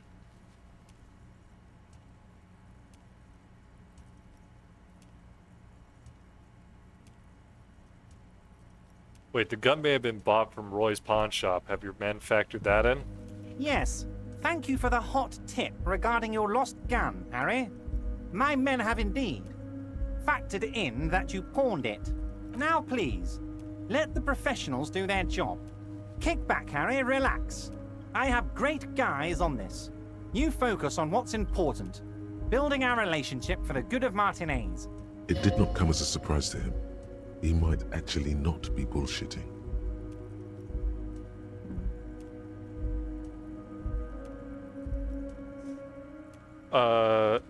Does this mean if I do the things for you, I will get my gun back? Damn it, Harry. That's exactly what it means. I'm only kidding, of course. Of course. I understand. We help you, you help us. I met Joyce, the company representative. Oh, that's very nice. I haven't gotten around to her yet. I'm very, very busy, you see. I hope you're getting along. One thing I want to make very clear, Harry, is that this is not some kind of union versus corporation situation. Everyone is just pals here. The fuck are you talking about? You're on a strike. It's explicitly union versus corporation. We're all trying to do what's best for Martinez here. Don't feel like you can't cooperate with her because you and I are such good friends and I'm helping you get that nasty body down from the tree. And with finding your lost gun. I'm not a jealous guy. Whoa, that's so nice of him. Suspiciously nice. Everard Joyce seems to think the union is lowballing her. Sure, I'd find it a little odd. What happened to the previous negotiator, Mr. Gaumont? Joyce said the previous union leader vanished under suspicious circumstances. You sure? I find it a little odd. I'm just a nice guy, Harry. I wouldn't be where I am now if I wasn't nice. Politics is all about emotions, and I want you to have positive emotions when you think of me. I have positive emotions about how the designers of this game, from the artists to the voice actors to the writers, have made you the slimiest human being possible. It is genuinely astounding that someone this awful to talk to is like this. What happened to the previous negotiator, Mr. Gaumont? What do you mean, Harry? Nothing. I let him go. He made concessions for the company in previous negotiations. Why would you let an ally like that go? He's an old man, Harry. I wanted him to spend more time with his family. God knows how long he's got I hate left. when terrible people are smart. You called him a little person. Harry! I have little people in my organization. I would never call someone a midget. What is this? Honestly, I'm beginning to think you're a midget, Harry. What the fuck? I'm only kidding, Harry. You're not a midget. Why is No everybody one is. calling We're me pals. slurs? Joyce said the previous union leader vanished under suspicious circumstances. Vanished? Harry, the woman left her casserole in the oven and couldn't make it here in time for the voting. Oh, did I leave my casserole on? Better go home and check. The election can wait. When she got back, the whole thing was over. Wait, there was no mention of a casserole from Joyce. Funny, Joyce didn't mention any casserole. Harry, Harry, Harry. Do not fixate on this little matter. Maybe it was a rabbit stew, or a hairdryer, or an iron. The point is, her heart wasn't in it. Mine was. If it's spilled blood you're looking for, then there certainly isn't any in his expression or demeanor now. Everard Joyce seems to think the union is lowballing her. Yes, yes. Low balling, of course. This isn't a casino, Harry. Real people, real livelihoods are at stake here. But everything's a casino for those rich types. His expression makes it clear. This is childish and irresponsible behavior. Why haven't you let her in to see you? If she actually wants to see me, she will find a way. Any good negotiator would. And I just don't have anything to discuss with a bad negotiator. He doesn't want to see her. It's as simple as that. Okay, let's talk about something else. Of course, Harry. Let me just assure you one more time. It's perfectly okay to share anything we discuss here with this Joyce. This is a completely transparent organization. I have no interest in what she is doing, but I myself have nothing to hide. Your business is your business, and I respect your privacy. Just remember, none of this is secret. Tell her about all of it. My brother's picture, my singing swordfish clock.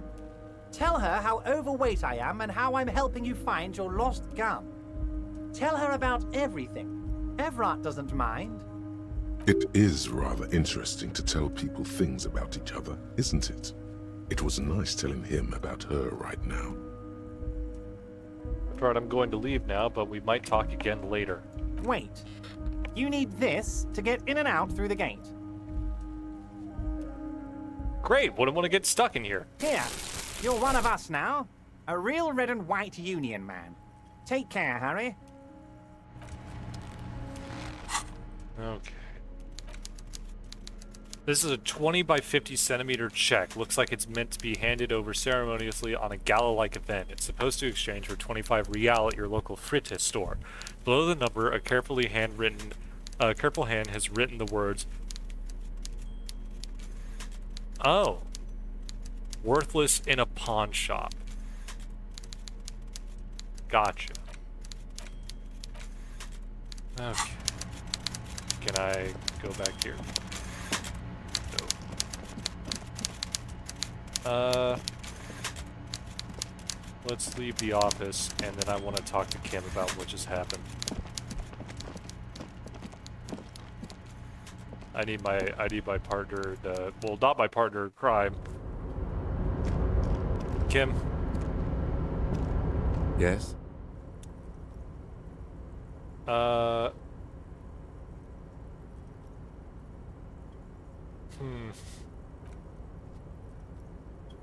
Alright, I thought you might have something to say.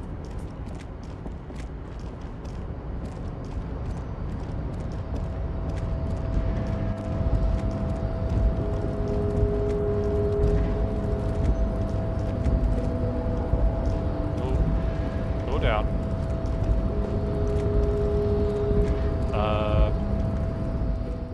Quick save. Is there a quick save button?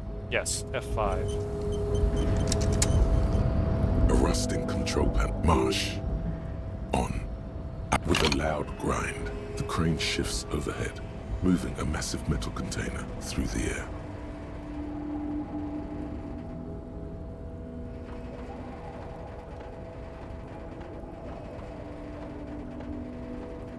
Alright.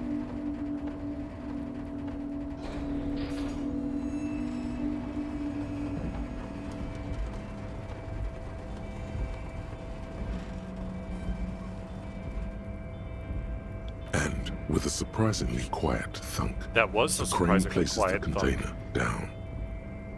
The harbor sleeps as the strike rages in the distance. The crane can rest again, now that its purpose has been fulfilled.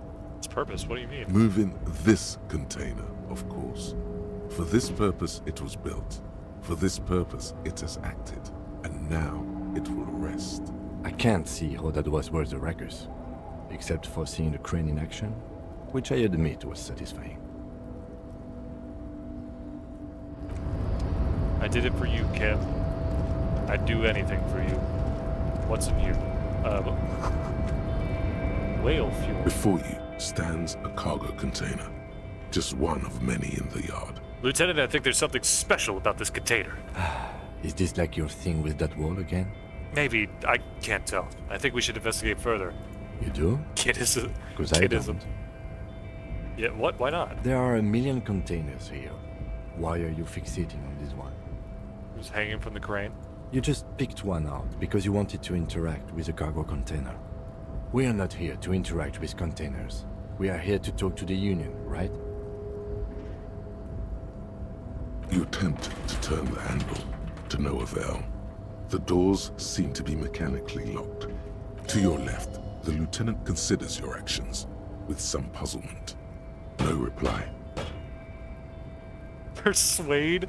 Been in the world for 2 days. Why are you even trying to open a door with rhetoric?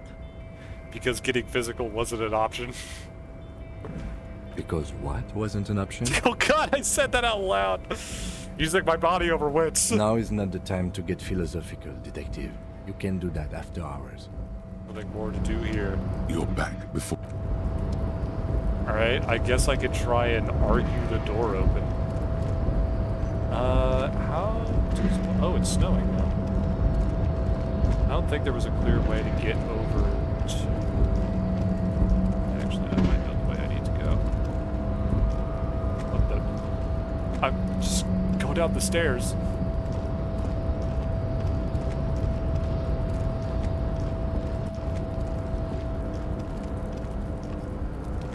I love that before calling you crazy, Kim simply says no time for that. Look, I know you're literally losing your shit every second of the day, but come on, we have a job to do.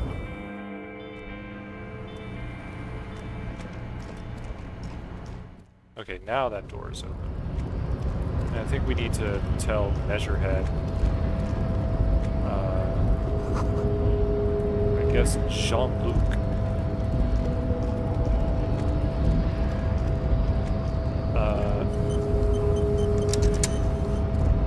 Your race descent has only worsened since I last saw you. That's crazy. Really Everard told you to help us get the body down from the tree. So it was. You surmounted the harbor wall in a display of athletic prowess to reach my superior. Then had him give me an order. I salute your cunning, and I will remove the body from the tree with my bare hands. You're so noble, Measurehead. There's a but. But while I am gone, someone must stand guard on the bridge.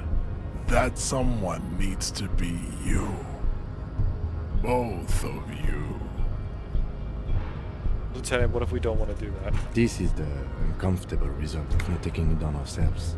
I can live with a compromise. Listen to your little friend. He is wise in his childlike way. His mysterious race may yet prove fierce competition to my heroic haplogroup. Fine. They see that they stay here the whole time. It probably means that he's gonna, like, take some evidence or interfere with the body somehow.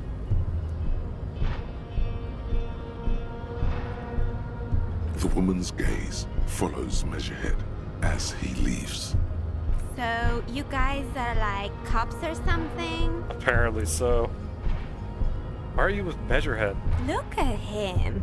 His craniometric perfection. Are you cops or what? Yeah, we're the law around here.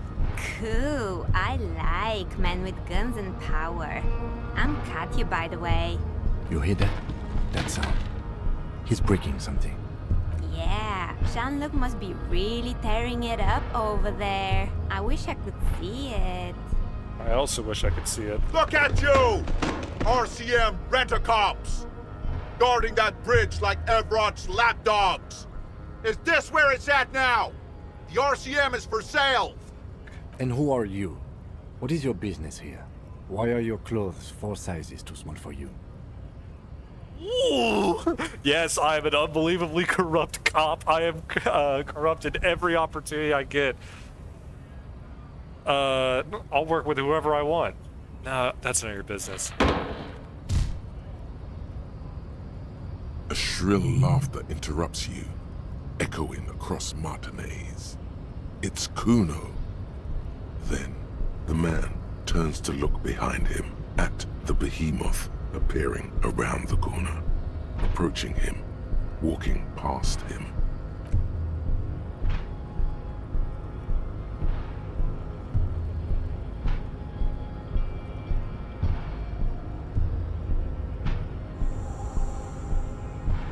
The corpse has been removed from the tree.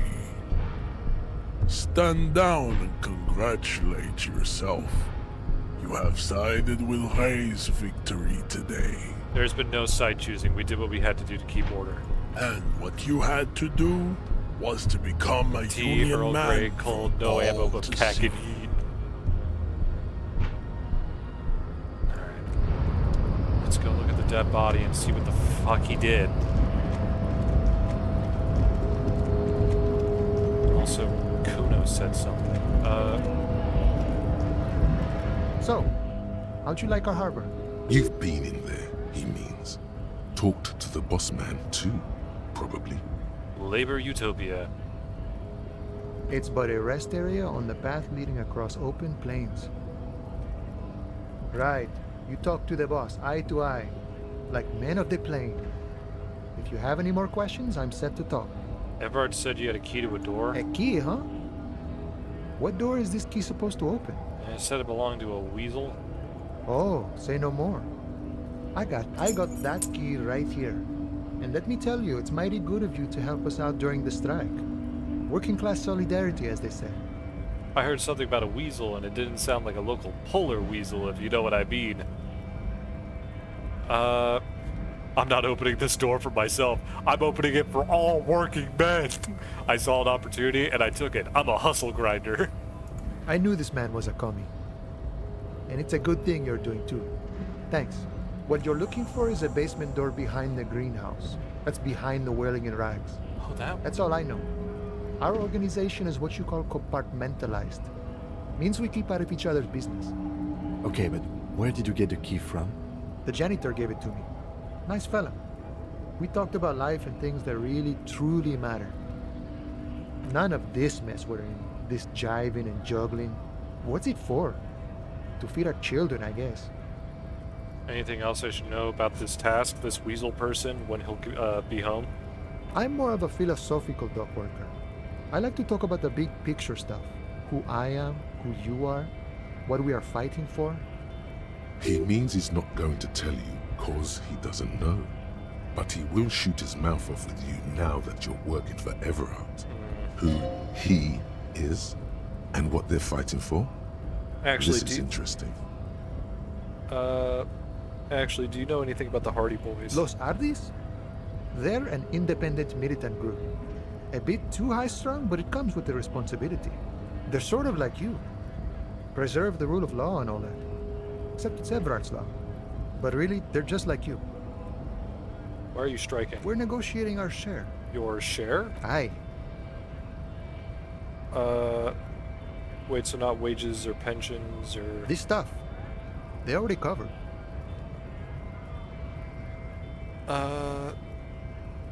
Shouldn't you be grateful then? It's a lot more than other people have. At least you got the benefits. That's something. Never grateful. Were we ever grateful, we'd have nothing. You fight for every piece. How large a share would you like? All of it. However, right now we want all the harbor workers to be on the company's board, so they could take part in the decision-making process.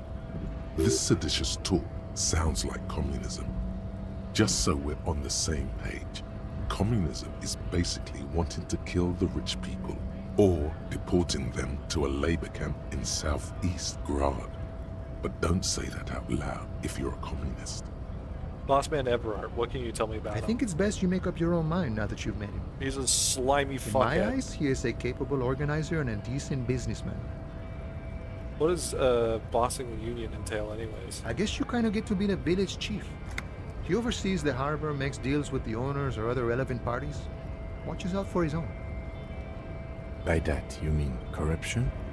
By heavens, why would he not be corrupt? We live in a harsh and disordered world, see? And in this world, the old man is corrupt for our benefit, and we know it. Appreciate it even. He is, personally, not too lavish. Does seem lavish to me. He is reasonably lavish, sure. That's his prerogative. It's not like you want a saintly demeanor on a corrupt motherfucker. That would be a manipulative illusion. Besides, there are no non-corrupt systems in the world anyway, and moralism is the most corrupt of them all. This man has political theory, and it has not failed him today. Got the picture. Let me ask you something else. What is this? News of the world? Talk about personal stuff. Get to know him. Wait, I don't even know your name. Who are you? Call me Mañana. I'm just a humble harbor worker for the past 6-7 years.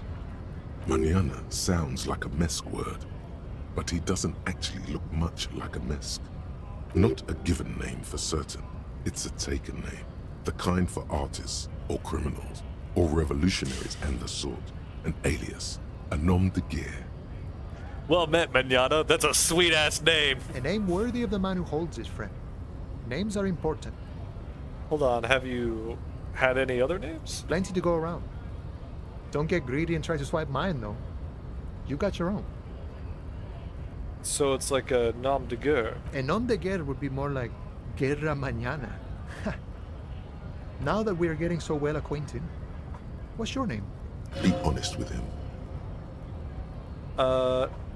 Okay. I think it might be Harry. Harry. It's cool. But I'm sure you could come up with something even cooler. You can't escape Cousteau. You're Harry. Okay, I have a name for myself. It's... The approaching doom is golden red. It is inside you, but also outside, on the horizon, by the water's edge. Innermost, but yet to happen. Things make sense from that angle. Holy shit! God damn! You're Tequila Sunset. You have been Tequila Sunset for a long time. That's a good name! The name's Tequila Sunset. Boyadero! You see his eyes turn teary with appreciation. He is extremely happy for you. Shake his hand. You receive a good, strong handshake in return. Have a moment of silence. He takes a swig from his flask, then offers you some. The idea of alcoholic swill sloshing around in your bloodstream feels fairly unappealing. Thanks. I'll pass. I just go wild. And then we might go wild together. Which sounds fun. But I guess I have a strike to watch. So, anything else you wanted to discuss, Boyadero? Got any idea who killed the hangman? The mercenary, eh? Who could have killed him? That's indeed the question. Why even do such a thing? The merc was hanged with a very specific kind of cargo belt, one often used in heavy transport areas, for example, harbors. What a thought. Why would noble workers resort to such a thing? Okay. Unless they were pushed, of course. I always thought, I guess there are multiple words for it. I thought vaquero was the word for cowboy, or I guess the closest thing. Pushed? How? Your dead guy was an enemy combatant. What does that mean? He was an agent of the opposition, attempting to undermine our honorable efforts. Okay, so was he a corpo? I ain't the murdering type, but that's just me. Large organizations like our union have all sorts of men, with all sorts of skills. Like the Hardy Boys. He's not lying about not doing it himself. Understood. This has been of limited use. Still, thank you. No problem. I wish the best to you in your search. Sure, I'm glad it's not my search. Okay. Oh, okay. Gotcha. We should be able to... Hello. Welcome to Frit. Feel free to look around or something. What's that magazine she's reading? What magazine? You mean this? Two girls kissing? This is Pop Stars. It's got, like, famous people in it. Looks like it also has something called Police de la Mode, featured on page 34. I think I've done this conversation This speaks before. to you. It's where they rate different outfits famous people wear. It's kind of funny. They're kind of, no. We are not the fashion police. Okay. I'm not really supposed to be chatting to anyone, but, wow. I didn't know you worked for the union, sir. Anything else I can do for you? No, you don't work for the union. The union works for you by supplying you with cash. Does Frit have a warehouse on the back of the Whirling in Rags? A warehouse? I don't know. Maybe. I don't really care what Frit does. Come on, give me some. This is important. She scrunches up her face into an expression of consummate adolescent skepticism. Fine. Frit doesn't have a warehouse. Just a little back room here. Okay? Alright.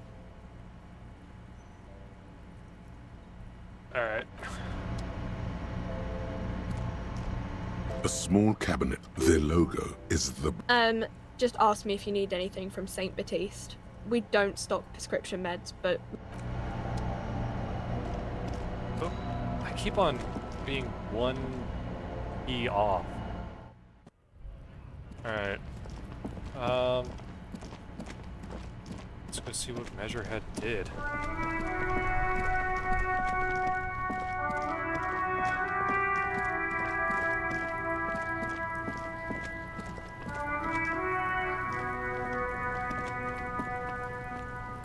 Kuno? Oh my god! A good show before. A kid came by and completely fucked the tree to pieces. He fucked the tree up! Fucked it good! It was porno! The voice actors must have had an amazing time in the booth. By the way, kipped is a racial slur.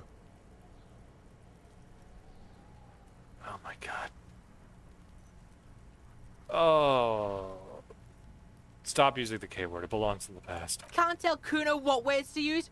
Fucking kipped. What is this, a word museum? You want to belong to a museum, Kuno, with the old people? Fuck you. Kuno says kipped if he wants to. Kuno's dad says kipped all the time. Kipped's a cool word. Kipped, kipped, kippity, kipty, kipped. Kippity, kipped, kipped, kipped, kipped. It's like a little engine has come alive on the other side of the fence. An engine that only says kipped.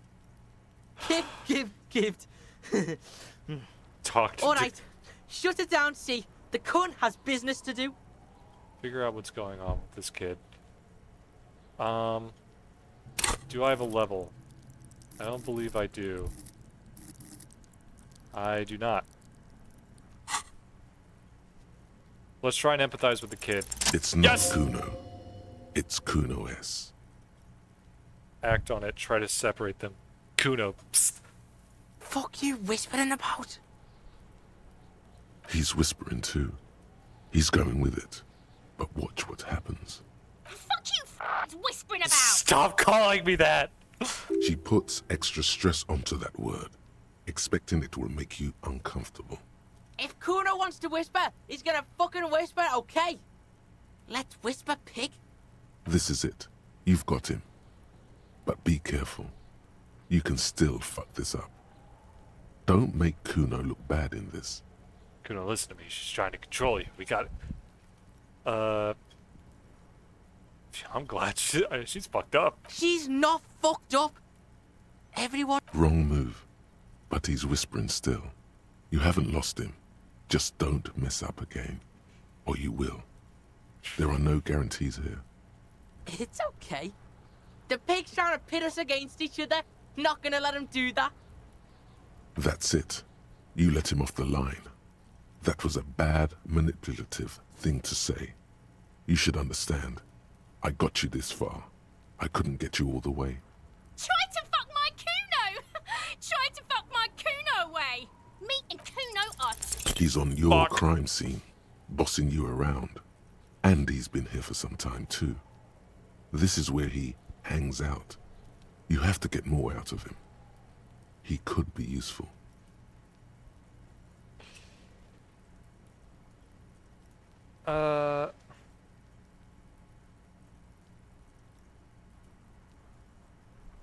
Fuck. I'm more invested in this, than with the big man.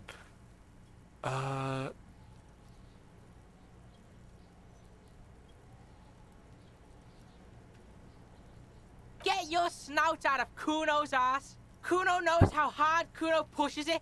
Kuno pushes it hard level. You should give up, Popo, or the cunt will keep fucking it out of you. You okay, Kuno?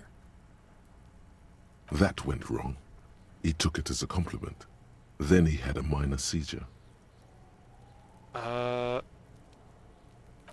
doesn't... Alright, let's investigate the body. The corpse lies on the ground among the remains of an absolutely demolished pinewood branch. Well, it's down. Mr. Measurehead has done a good job. Nothing is too broken or compromised. The victim is ready for a field autopsy. A field autopsy? Yes. 1. Investigation of the scene. 2. Initial examination of the victim. 3. Field autopsy. 4, transportation of the body to the morgue. We are on number 3. The RCM's 4-phase murder scene processing manual. The fuck are they on about? Cop's gonna cut his shit up. Don't we have someone else to cut his shit open? Got it. The lieutenant adjusts his glasses and takes a deep breath. First, what exactly is a field autopsy? Come on, officer. You know what a field autopsy is. You've done 100 of them. What you do know is, at 18.9 kilometers, the dormant shield volcano, Corpus Muindi, is the world's highest summit, and the failure of the 38 single, Epui Descent, to crack the top 20 was the death knell of disco. But what a field autopsy is, you have no idea. Actually, it appears I've forgotten what a field autopsy is. Fine. It's a 3-part form to be filled out on the scene by the detectives responsible. One takes notes, the other dictates. The goal is to establish cause of death. Do we need a scalpel for it? A scalpel is not always required. I hope this is one of those cases. Latex gloves are, however. Let's get in there. There truly is a time for everything, even for yellow gardening gloves. However, they are lacking hygienically. I suggest you get in there in limited capacity. Alright. I'll ask you when I need you to. For the most part, maybe I should handle the contact and you take notes? Okay, where should I take these notes? In your paperwork, officer. Just fill out the field autopsy form. You're not gonna believe this. I think I've lost my paperwork. Now they only have one paperwork too. Officer, what haven't you lost? I still have my disco trousers. Look at your pants. Yes, barely. I can give you my paperwork. There's an autopsy form there. Several, actually, but only if it helps move things along. I'm sorry, I lost everything. Yes, well... It doesn't know what to say. Fuck. It's okay to cry, Runkari. Let's work off yours for now. Right. The autopsy form is near the end. Okay.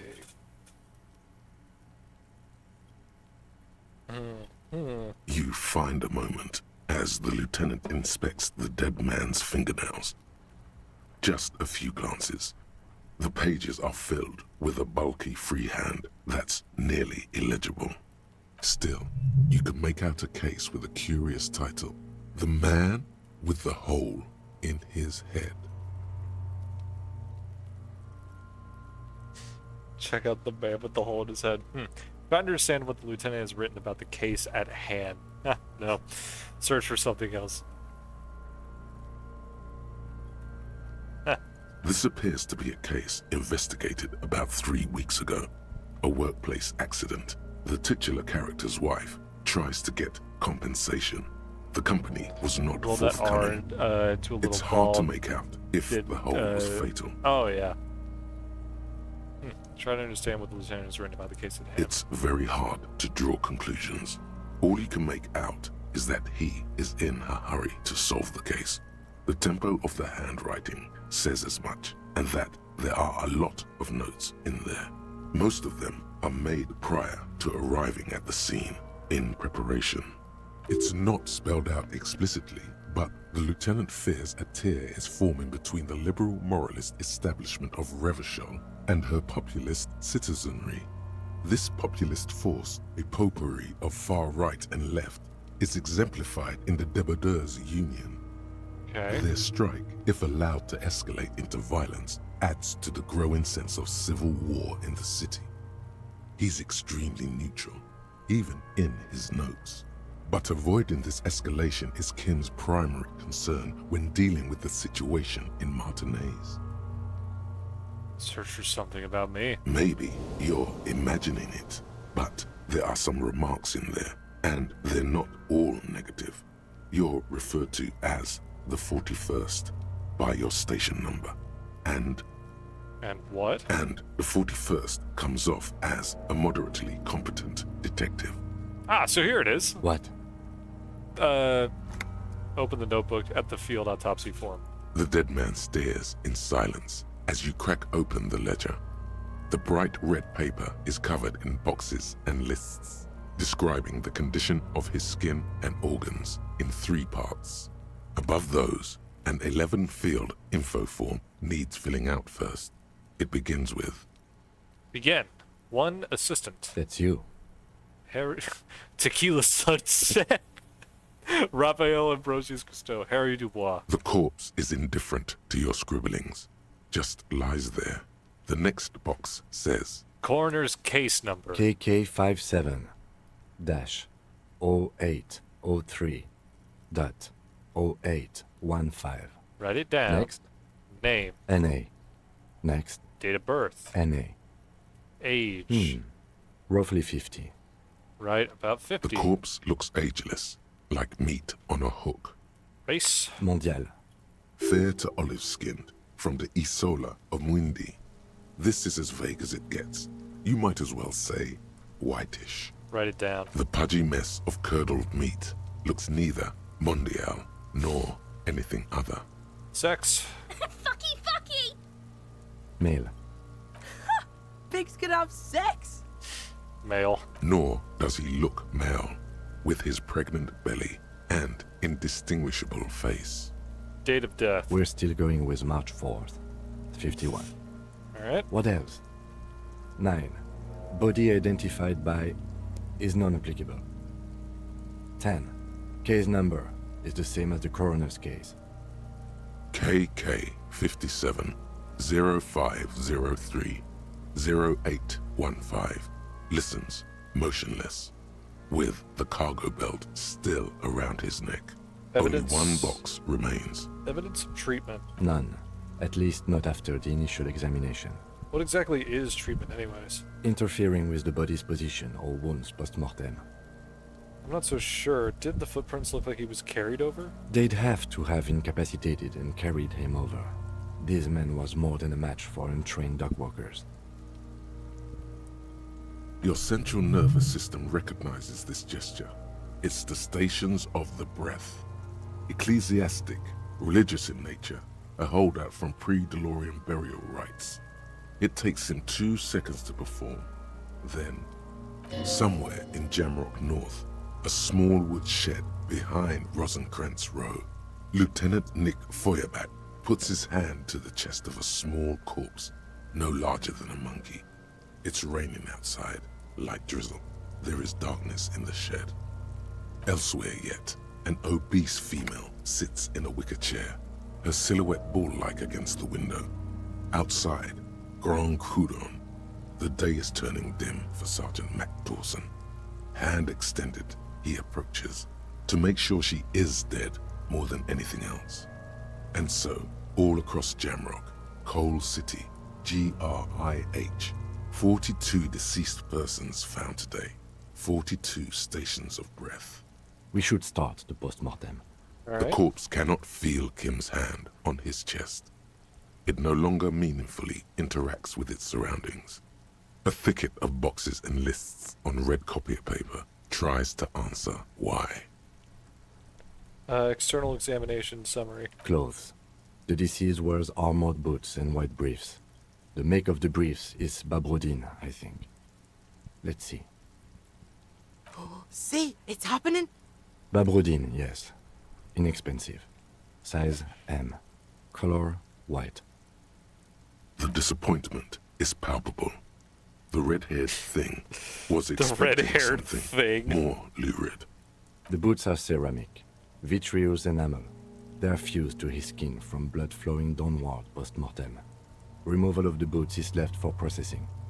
The boot has a serial number. It's E50.100.100. The lines between the plates are in the shape of the alphanumerical. The number is purposefully concealed by the design. Tattoos. The upper torso is covered in a single, continuous tattoo, resembling a map of the night sky. It reaches from the right shoulder to the heart. The ink is blue and white. The assistant has a color photograph of the markings, to be added to the case files as document A1. The photo is taken on the scene, using a Trigat Mini. The deceased has a belt for airlifting cargo around his neck, tied with a hangman's knot. Color yellow. Length 3 meters. There is a buckle on the other end. Well nourished, athletically built, measuring 1.8 meters. Generally consistent with age, about 50. Preservation is good. Ambient temperature, below freezing. Body hair is light brown. Distribution is consistent with age. The deceased had male pattern baldness. Hair is combed back, short. Write it down. Lividity is consistent with hanging. The head is congested. Contusions are present on the head, chest, and thighs. Consistent with stones thrown post-mortem. Low velocity. Fucking low velocity? You think Kuno doesn't know what you're talking about? Velocity was fucking max. Talking shit about Kuno's velocity. How does he know what velocity is? In addition, there are bite marks on the face, scalp, and chest. Consistent with predation. Write down. Ligature mark. Lieutenant produces a small folding knife with the other hand pulling on the belt. He starts cutting into the polyester. The stench is horrid. After a while, it's obvious the material can't be cut. The steel wiring. There's too much of it. We need to remove the belt so we can get to the ligature mark. You got just the right tool for that. The chain cutters. Oh yeah, I'm prepared. Pet on the chain cutters. The hanged man lets out a joyous little bubble of rot from his nose. Good thing we got these chain cutters. Always good to think ahead. Now, we need to cut the belt to see the ligature mark below. Carefully, with as much precision as you can. See, my pig is gonna fuck his head off. No, he ain't. Your pig's a boring fuck. Look for a good spot to cut. The belt is equally tight around the whole circumference of his neck, swelling over the edges like white bread rising from the east. The knot is the weak spot. The chain cutters fit in there, steady now, like a flower arranger. 2 cuts and it should come loose.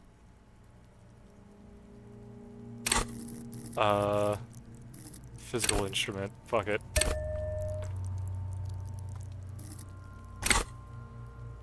Okay, I can work with that. Please. After some deliberation, you sink the cutters into the knot tying the belt together. You squeeze the rubber handles together, sweat forming on your brow.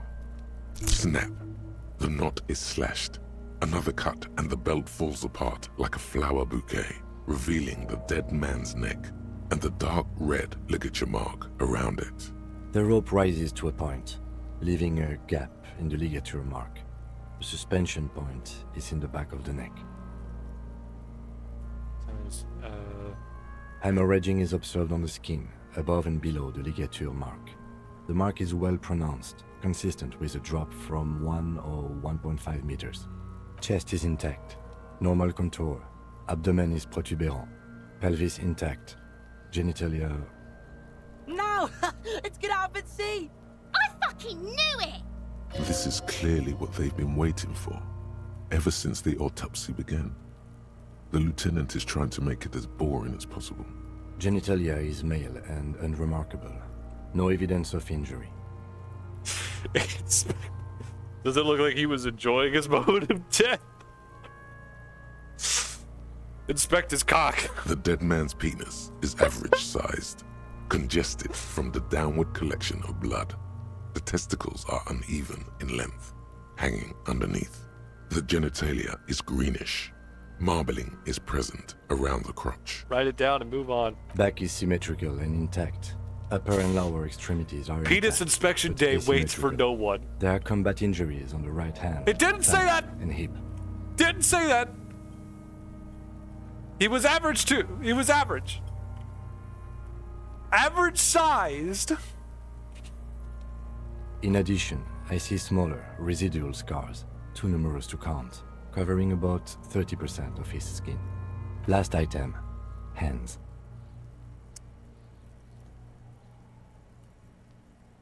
His flesh is cold, icy. I see your cock is as big as Pleased to mine. meet you. Where are you from and what's your name? My name is... I'm only fucking with you. I know where you're from. From Cappadocia. And your name is Il Kobo.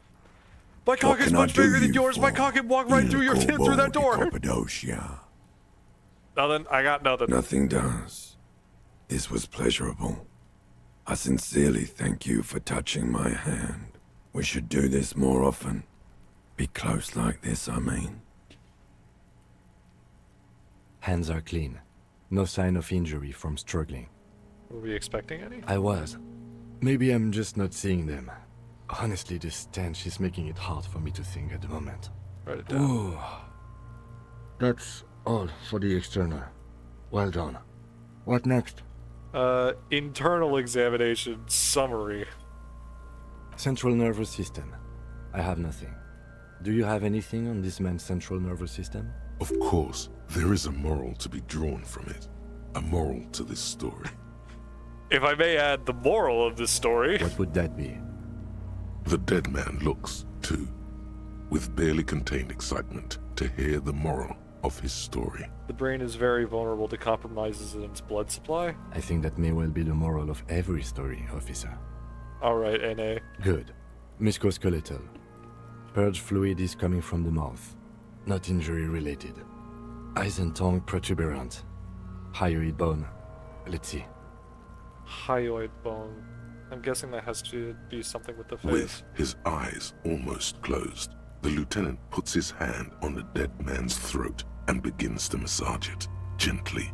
A rotting smell erupts from the mouth. Purge fluid runs down his lips, black and viscous. Yeah, jack that fucker off! Konoe, not now! The hyoid bone is fractured. The rest of the musculoskeletal system is intact. Unremarkable. System of a Down, got it. Respiratory system. He begins to pry open the dead man's jaws. He stops to exert more force. Both hands are used. Oral cavity shows no lesions.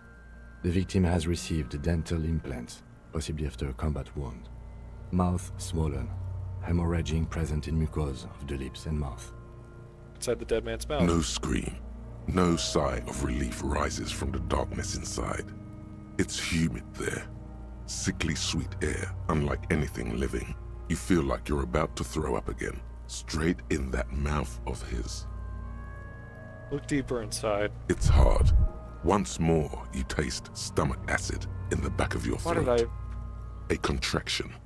Your throat pumps a little something from your stomach and into your mouth. You're forced to swallow. Why did I think that was a good idea? Why do I always do this Inside, shit? you see darkness. Just a mess of meat and darkness. There are ancient mysteries down there, Kobo. Ask me later. Hemorrhaging present in mucus. Write it down. Hepatobiliary. NA. Why don't we have anything? Are you a hepatobiliary expert? No, I don't think so. Neither am I. And that's it? That's it. NA. Same for toxicology and serology. NA. Oh? Unless you have untapped reservoirs of knowledge there? Reservoirs? No, but do they take obscure trivia and odd tidbits? The completionist in me wonders if there's something we could still do. Like a toxicology screening? At this stage, I doubt processing will find anything, even if he was brimming with cocaine. But still, you should add a request. Add toxicology requests. Cardiovascular. The body exhibits heavy lividity. Blood has gathered in the hands, feet, and neck. Hypostasis is visually consistent with the hanging. Okay. Gastrointestinal. He looks to the ground, the pool of feces there. This will do. Digested semi-solid food in stomach. Voila. Write it down. Keep the voila. What's next on the list? Description of injuries. Let's see. We have bite marks, contusions on the head and chest, and a ligature mark encircling the neck. You'll need 3 fields. Leave a 4th one too. Okay. What about the injuries we have inflicted? Oh, so we inflicted them? Okay, I have inflicted. Okay, so there's a spin-stabilized munition from a Kiel A990 muzzleloader lodged in his lung. I don't think we should mention that. Better not to muddy the waters. I agree, the waters are muddy. But isn't that Sloppy? Agric waters are muddy enough. See? These pigs are fucking corrupt. Why don't you fuck him if you love him so much? Now, injuries. Bite marks. Head, chest, and scalp bite mark injuries. Predation by birds has caused damage to the body. Odontologist does not need to be consulted. And your opinion, officer? Non-fatal post-mortem. Agreed.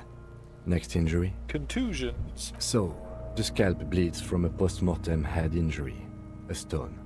The injury does not have the rim of an early inflammatory response. The perpetrator on the scene has confessed to causing it post-mortem. At maximum velocity, fucko! Has confessed to causing it at maximum velocity. Write it down. Coagulated blood sticks to his scalp and chest, where the countless stones have hit the dead man.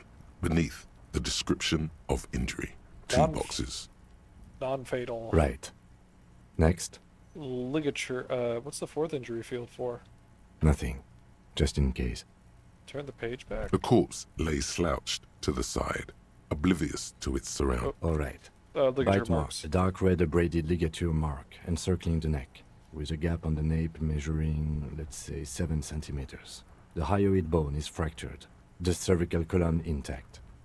I see hemorrhaging on the skin, above and below the ligature mark. Depth of the mark, 1 centimeter. No signs of clawing on the neck. Write it down. Below the note, 2 customary boxes wait to be ticked. The man's head jerks to the side. The ring around his neck is visible. Fatal injury. That's it. We have established cause of death. It's not much, and it leaves much to be questioned. But it's a start. Let's wrap this up. I pronounce this field autopsy over.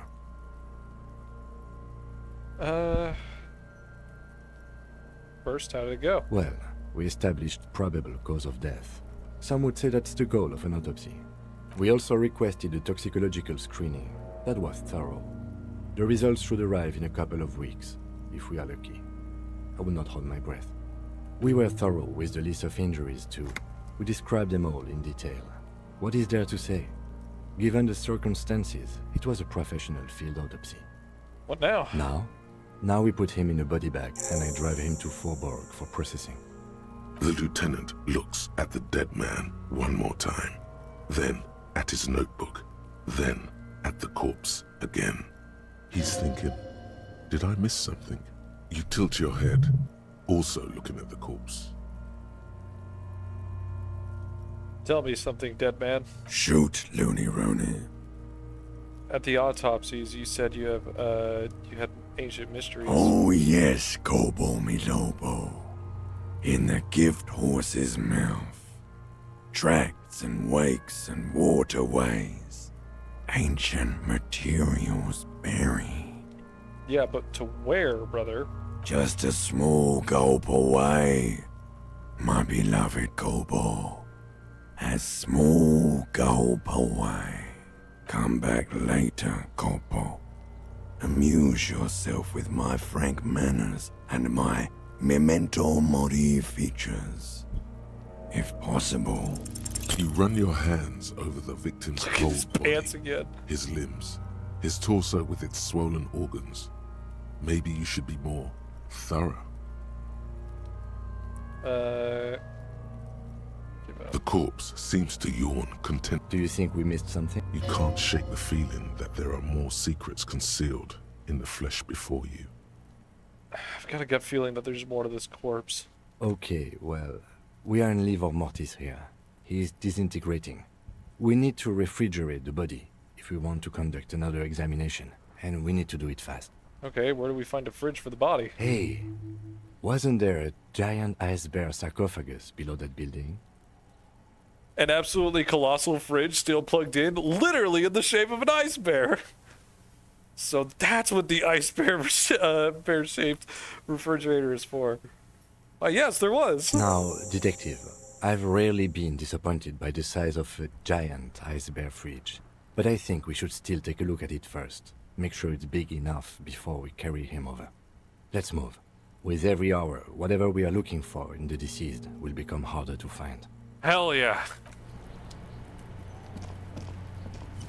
Let's go. Dubois and Kitsuragi on the case.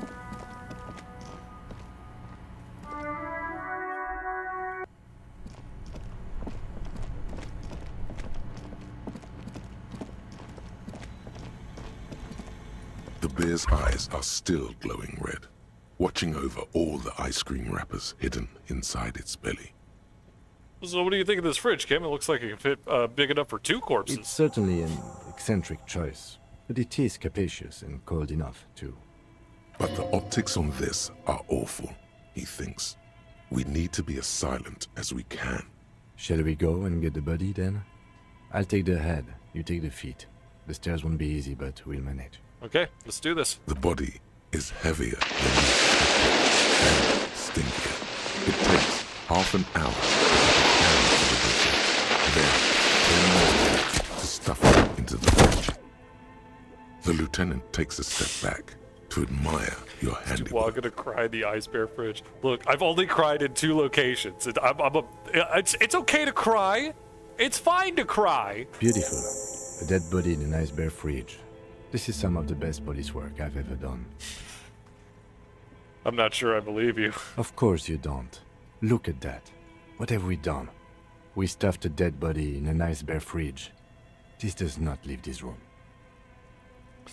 It's a police work, Kim. It's art. We're artists, and this was our vision. We did our best with the means at our disposal. Did we though? Okay, maybe we did. At least we've stopped the body from decomposing further. Now you can conduct another inspection under controlled circumstances. Inside the icy realm of the ice bear fridge, the corpse stands slumped, waiting.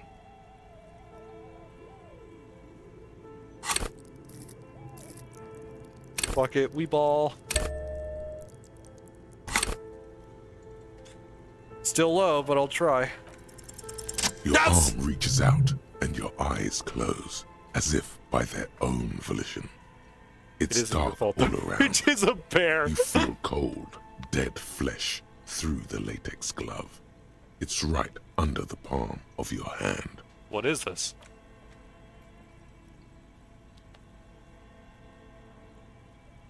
His face, his cheeks, his nose, his fat, swollen lips. Like a rubber spider, your gloved hand crawls on his features. Everything is silent, all around. Put your fingers in his... They are swollen shut. You need to really push to get in. Only the little one fits. The flesh changes shape as you bore in, searching for something in the cartilage. The thing you're looking for, it's not there. Ugh. Crawl out, spider. That's just the cold, hard truth, grisly as it may seem. That's good. Clever.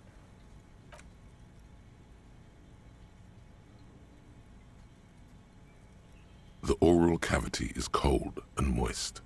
A ball-like tongue attaches itself to the base of the mouth, lolling around like a scallop. You're on the right track. Play with it. This feels right. The tongue moves freely in the cavity. The mucus of the mouth is slippery, fragile, even through the latex. From the soft meat, teeth are budding. Hard pearls of bone in the gums and in the back of the mouth. Can you feel it? You're so close. Rip his jaws open now. Look in. A vision of black and dark red death, pried open by your hands and studded with teeth. Looks like he's laughing. Death fumes rising from his throat. And there, in the back of his mouth, above the bell of the uvula, right in the soft palate, you see a hole, barely visible to the human eye. It is swollen shut, almost vanished. No larger than 0.4 centimeters in radius, the edges appear darkened. Fuck yeah. Mm-hmm. Keep going. He approves! A black trickle of liquid runs into his throat from the wound. Your index fits right in there. A tight tunnel of flesh opens up, tissue damage, wide enough for 2 fingers. As you push both in, you reach through his mouth, right into his brainstem. The basal ganglia feels clumpy. What entered here has torn apart his reptilian complex. Yep. You know, that's exactly what I expected to... That's just kind of the hot, steamy action you get up to with a corpse in a giant bear refrigerator you found in the basement of an abandoned building right next to a bar that you drank yourself silly at. Well, not a bar, a hostel, but you know what I mean. Welcome to the stream. How are you? This man will never sleep again. Never wake. Your yellow fingers slide into the remains of the limbic system. There is no resistance. It's gelatinous. The slug-like structures are damaged too. The tearing extends deep into both hemispheres. I hate to be the bearer of bad news, but you kind of said that.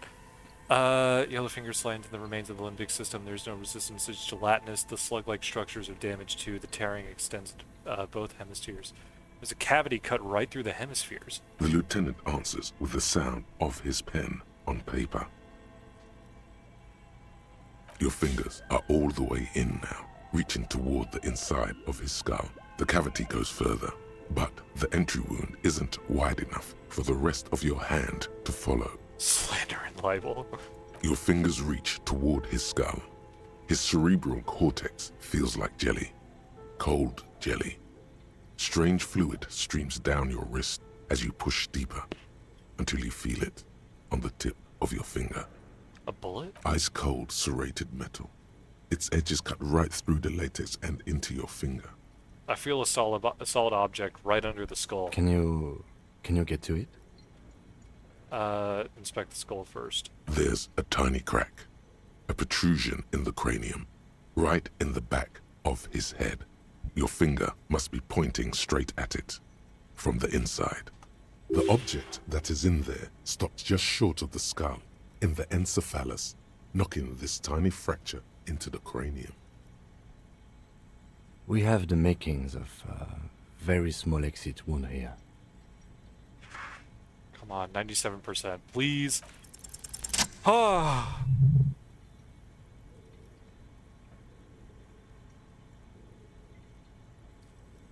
You pick the object between your index and middle finger.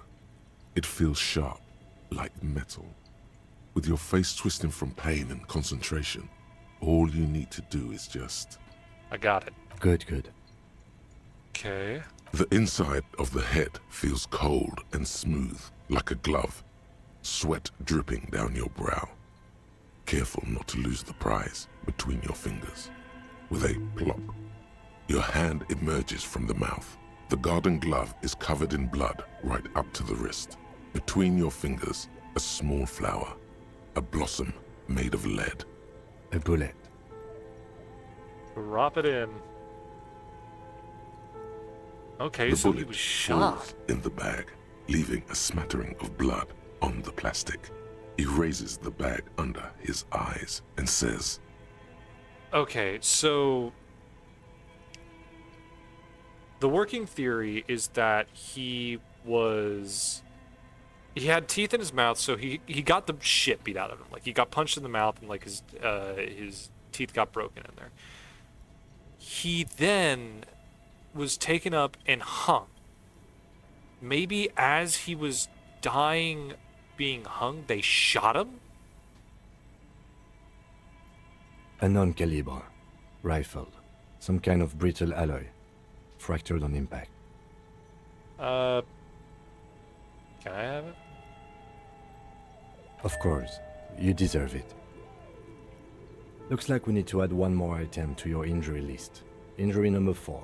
Oval entry wound with an abrasion collar. Soft palate, back of mouth. High velocity. Temporary cavity in brain tissue. Small exit wound on the occiput. How does that sound? Sounds about right. Opinion, fatal injury. Okay. High velocity, temporary cavity in brain tissue, small exit wound on the occiput. And one last thing. We should amend injury number 3. Ligament mark. New opinion, non-fatal. Post-mortem. Treatment. He's proposing the bullet was the real cause of death. and the hanging an attempt to conceal this fact. Yes, and the belt around his neck, the hanging, even dragging him to the yard. All of it was done after this man was already dead.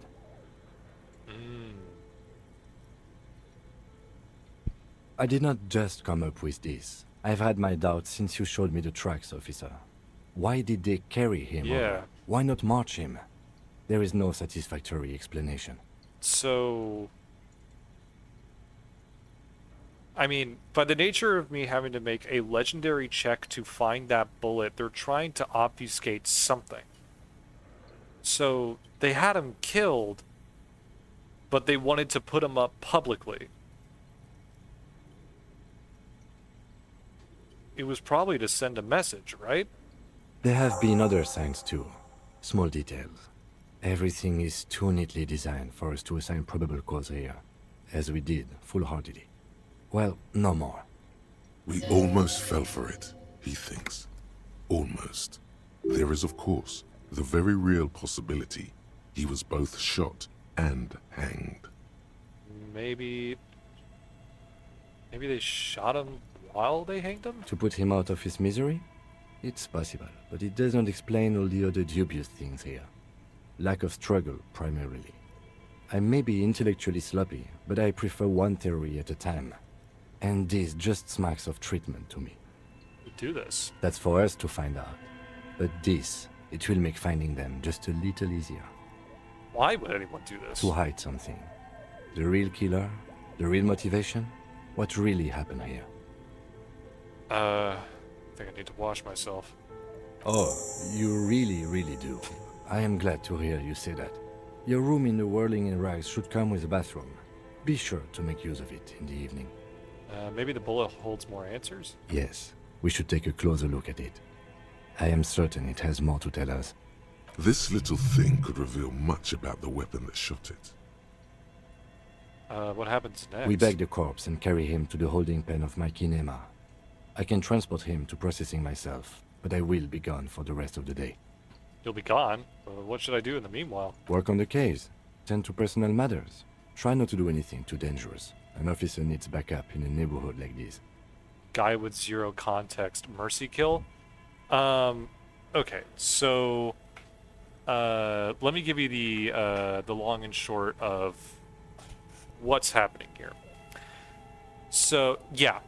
Effectively, so... the plot that I understand it so far is that we are a cop. Our name is Harry Dubois, and I only figured that out conclusively about an hour ago. And keep in mind, I've done like 4 streams of this so far. We are here to investigate the murder of this man. We don't know who he is, but we believe we have ideas that he might have been killed by the dock workers. There is currently a strike going on by the dock workers, by the dock union, which is causing a lot of issues within the area. The reason why we believe that the dock workers did it is because we saw the imprints of worker boots at the site, and also he was hung with a steel reinforced cable or strap that you would find at like the docks. Why he's dead though, we don't know. My guess is that they want to make an example of him. They shot him and then they put him up. So yeah, like that's what it sounds like to me. I'll leave that choice to you. And one more thing. Great work, detective. After you bag the corpse, Lieutenant Kitsuragi will leave the party until tomorrow morning. You can do side tasks, and even the main case, but it might be more difficult. Plan his exit accordingly. That's so... I don't know. That's what we need to figure out, because, like, despite the fact that I've been playing this for a while, this is the first major break in the case.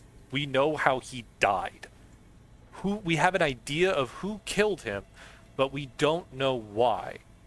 The Union has been described as, like, being almost like a kind of like acting like a mob. So like, I mean, they work for the they're there for the workers, but they also, you know, might have carried out this person's killing. The Hardy Boys, which are in the bar right now, they're described as like a military organization. They're not like actual dock workers. Maybe, I don't know. There is a lot of contention between the company and the dock workers union. So maybe there's this guy was a representative or tied to the corporation in some way. Maybe he turned scab. I don't know. Let's bag him. Take him away. Okay, let's... At the very end of the day, let's have Kim take the body. But... Oh, let me look at the bullet. The bullet mushroomed out on impact. It now looks more like a fanciful jacket button than something that could pierce the skin, flesh, and bone. Okay. Well, I guess there's that thing that we have to do for Everard. And...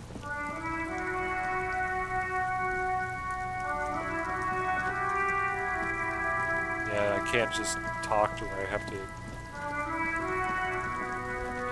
that's on the other side. I have to go around.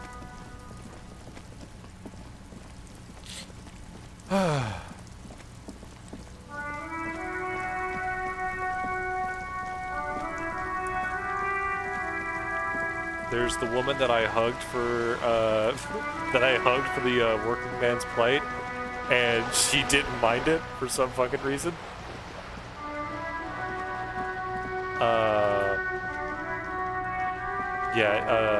Oh, can I retry this? Just an ordinary wall. Nothing to see here. Cindy's artistic impulses are infectious. Yeah. Fuck! Why? Why must we stop to look at this wall every time we pass by? We have been... Sus wall. Because it's calling on conceptualization and Cindy's artistic notions are peeling off on me, I think it's like I can make a painting or something. This must be it. The basement door is weather-worn. The copper nails holding the upholstery in place have turned green from sea air, and there's a knocker shaped like a lion's head. To explain what we're doing here, Everard, the leader of the dock workers union, essentially has my gun hostage, and I have to simply open this door to let the person who lives here come home to see that the door is open. They describe the man as a weasel. I do not like Everard at all, but I need my gun. So I'm going to... He told me to open the door but not check anything out, so I'm probably going to open the door and then check things out. You knock silently. The upholstery muffles the sound. No response comes from the apartment. I guess no one is in? The leather upholstery is worn and rough against your jaw. You don't hear any movement. In fact, it's oddly silent in the yard around you. No birds chirp. Lieutenant, what is your opinion of this task we're undertaking? Let's be honest. This isn't what I joined the RCM for, but every day tells you something new about yourself. Apparently, working with the local union boss to get info on an investigation is not something I'm squeamish about.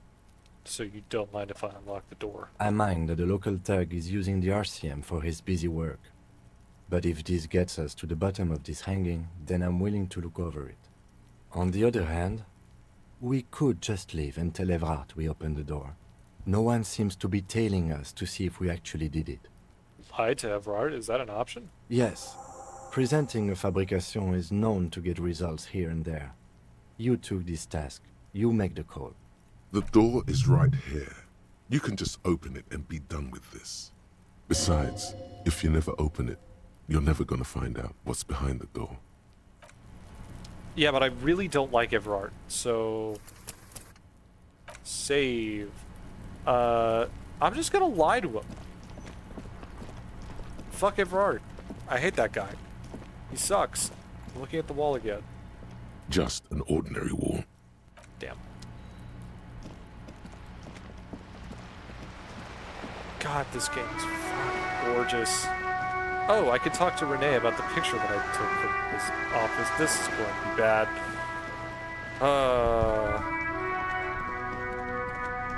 Hello, Renee? We're still waiting for a replacement for the bull you sent sinking. Is there anything you can tell me about, have I washed those gloves yet? No. Can you tell me anything about this rifle? It's a Bell McGrave. 4.46 caliber. Breech loading. Revachol made. Good weapon. Accurate and reliable. This one's inoperable. The bolt spring is missing and the mechanism is jammed shut. Still a beauty. Where did you find her? What do you mean, fine? This is my rifle. I've always had it with me. In the basement there. I'm not surprised. There are probably lots of forgotten wartime weapons lying around here. Back in the day, everyone had something stashed away. As for the rifle, I don't know what else to tell you. These BM-446s are an antique. No one uses them anymore. The ammunition is impossible to find. Okay, Icarus. I know. I hear you. And I want you to know that your interests are heard and valid. I share them in a certain regard. You have not seen the character portrait of Everard. You have not heard his voice. You don't want to do things for this guy. Yes, the Debardeurs Union pays me to stand vigil during the nights. Not out of any political allegiance, mind you. I'm an old man. Don't sleep more than a few hours every night anyway, and money is tight. He feels like he has to justify himself for some reason. You must have seen something on the night of the murder. Your booth looks right into the yard. Yes, it does. Unfortunately, I wasn't working that night. Been on a 2-week leave since last Monday. Hold on, why are you on a leave? It's a private matter. Nothing to do with your investigation. You see, officer, René is the kind of man who would Man, I rather already die than dislike him admit because he in ruined his the door medical secrets for me. assistance or, God forbid, sick it. A real man's man is just gonna It's gonna ride it get out. worse, trust. I'm fine, goddammit. Mind your own business. It's nothing. Just got to cut back on coffee.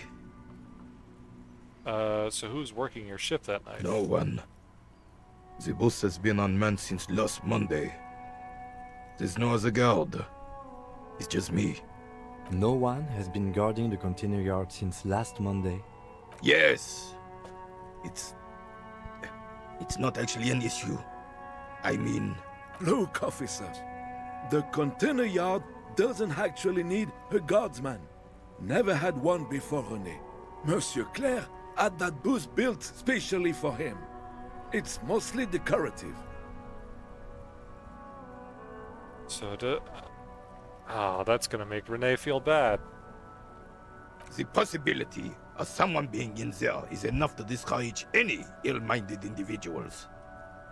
Everard created this job for René because he knows the Royal Carabiniers' pension of honor and PTSD isn't something a man can live off. A decorated Kingsman collecting tear reflects bad on the whole neighborhood. His words. Such dependent. Everard gets it. Big guys looking after the small and everyone working together. I love it. Such dependency only weakens a man further. Do or die, there is no middle ground. René is but one man. We need a program, get all the elderly back in the job market, keep folks motivated.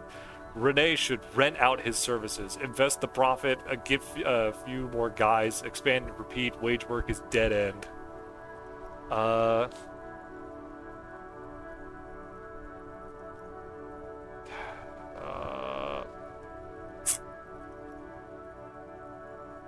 Keeps folks motivated. Look, officer, can we conclude the topic of my guard booth now? I saw a picture in there. You were in it. You look happy. Who's the girl? She is nobody. This is none of your concern, and I refuse to discuss my private affairs with the RCM. The lady is Jeanne-Marie Beaulieu, and she sure as hell wasn't a nobody. Yes, like I said, I would be up anyway, so might as well keep an eye out. It keeps my senses sharp. Oh, dude, you have no idea. I'm a Mazovian socio-economics. I am bringing communism back. When I make left-wing dialogue options, I get 4 XP. This game is political as shit. The writing is incredible. All you observe is a veteran refusing to let go of the past and his old uniform. This is not uncommon. This is the uniform of the Royal Carabineers in service of Frissel I, Guillaume le Lion, and the valiant King Philip V before him. Don't you mean Frissel the Fan? You do not speak his name, Craven, although he was a clown. But he was our clown, ours to ridicule and to mourn. There's something you missed. You will get to it. Don't worry. Alright, I think the last thing I'm gonna do for the stream is I'm gonna go attempt to lie to Evrot. I have to... Oh wait, no, I should be able to just go up the stairs because I opened that door. It's French, a fucking course is political. Dude, it's like... This game has shit to say. I do not doubt that there's probably like an 8 to 11 hour video essay online on YouTube about it. Like, hold on. This guy over here is a competitive racist. Like, probably... Oh. Right click does that? Interesting. Oh.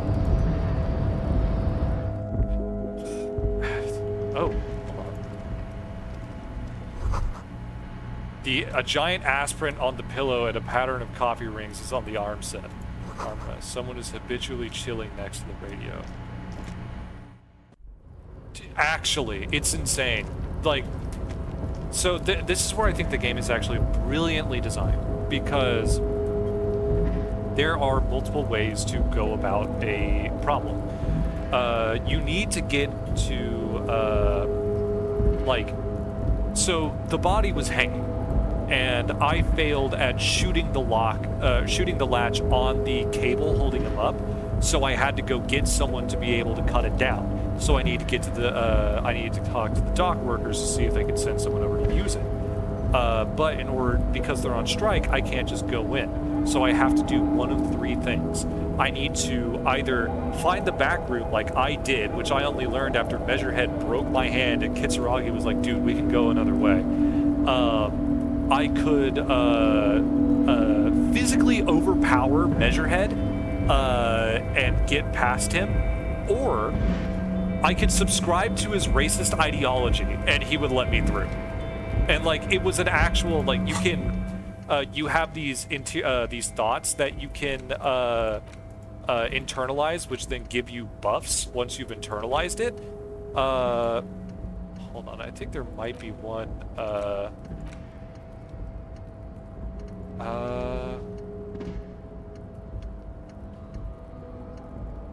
Homosexual Underground. But there was one it's either like accept the fact that you can't find another way. Like I at first I thought it was beat the shit out of him or become a racist. Like, you have to internalize his racist ideology. But thankfully, I have Lieutenant Kitsuragi with me, the perfect man. He's legitimately my favorite character in this entire game. I love him.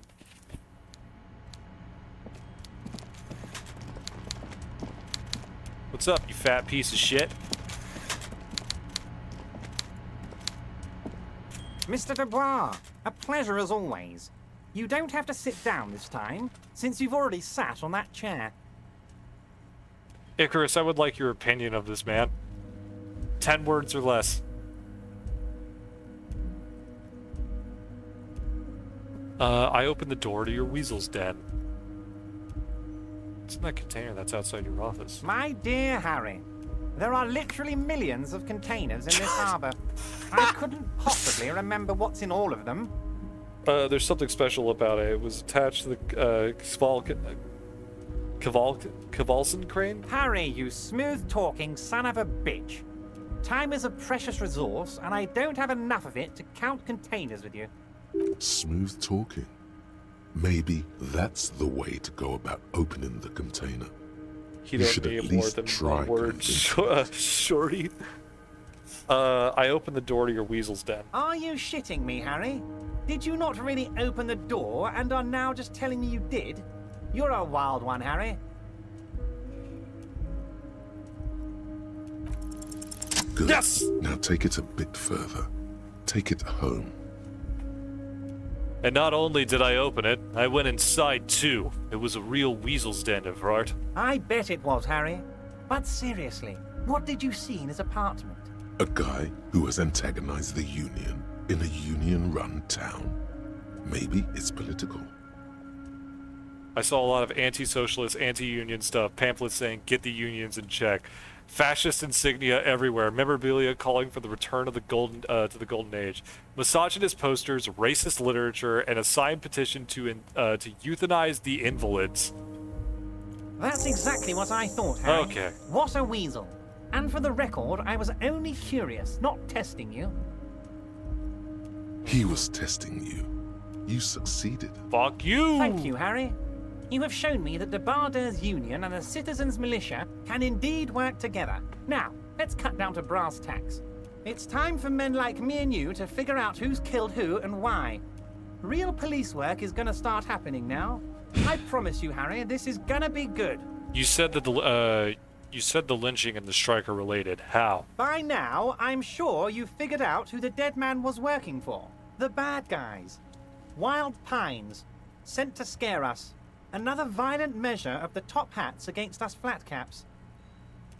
What do you mean? Harry, this strike is the culmination of many, many mistakes made by the Wild Pines group. They tried to shut the strike down by sending in armed mercenaries. Okay. You mean our victim? So he was a strike breaker. A security contractor? Can you imagine He was that? a Pinkerton. Workers standing in peaceful protest, united in the spirit of fellowship, and they send hired killers to mow us down with machine gun fire? This guy's going to die before you could possibly get any good info out of him. Hi, Pot. It's me, Kettle. You're black. Nice. Or the info that he gives, like, good info. Good info is the operative phrase here. It might be info and it might be shit.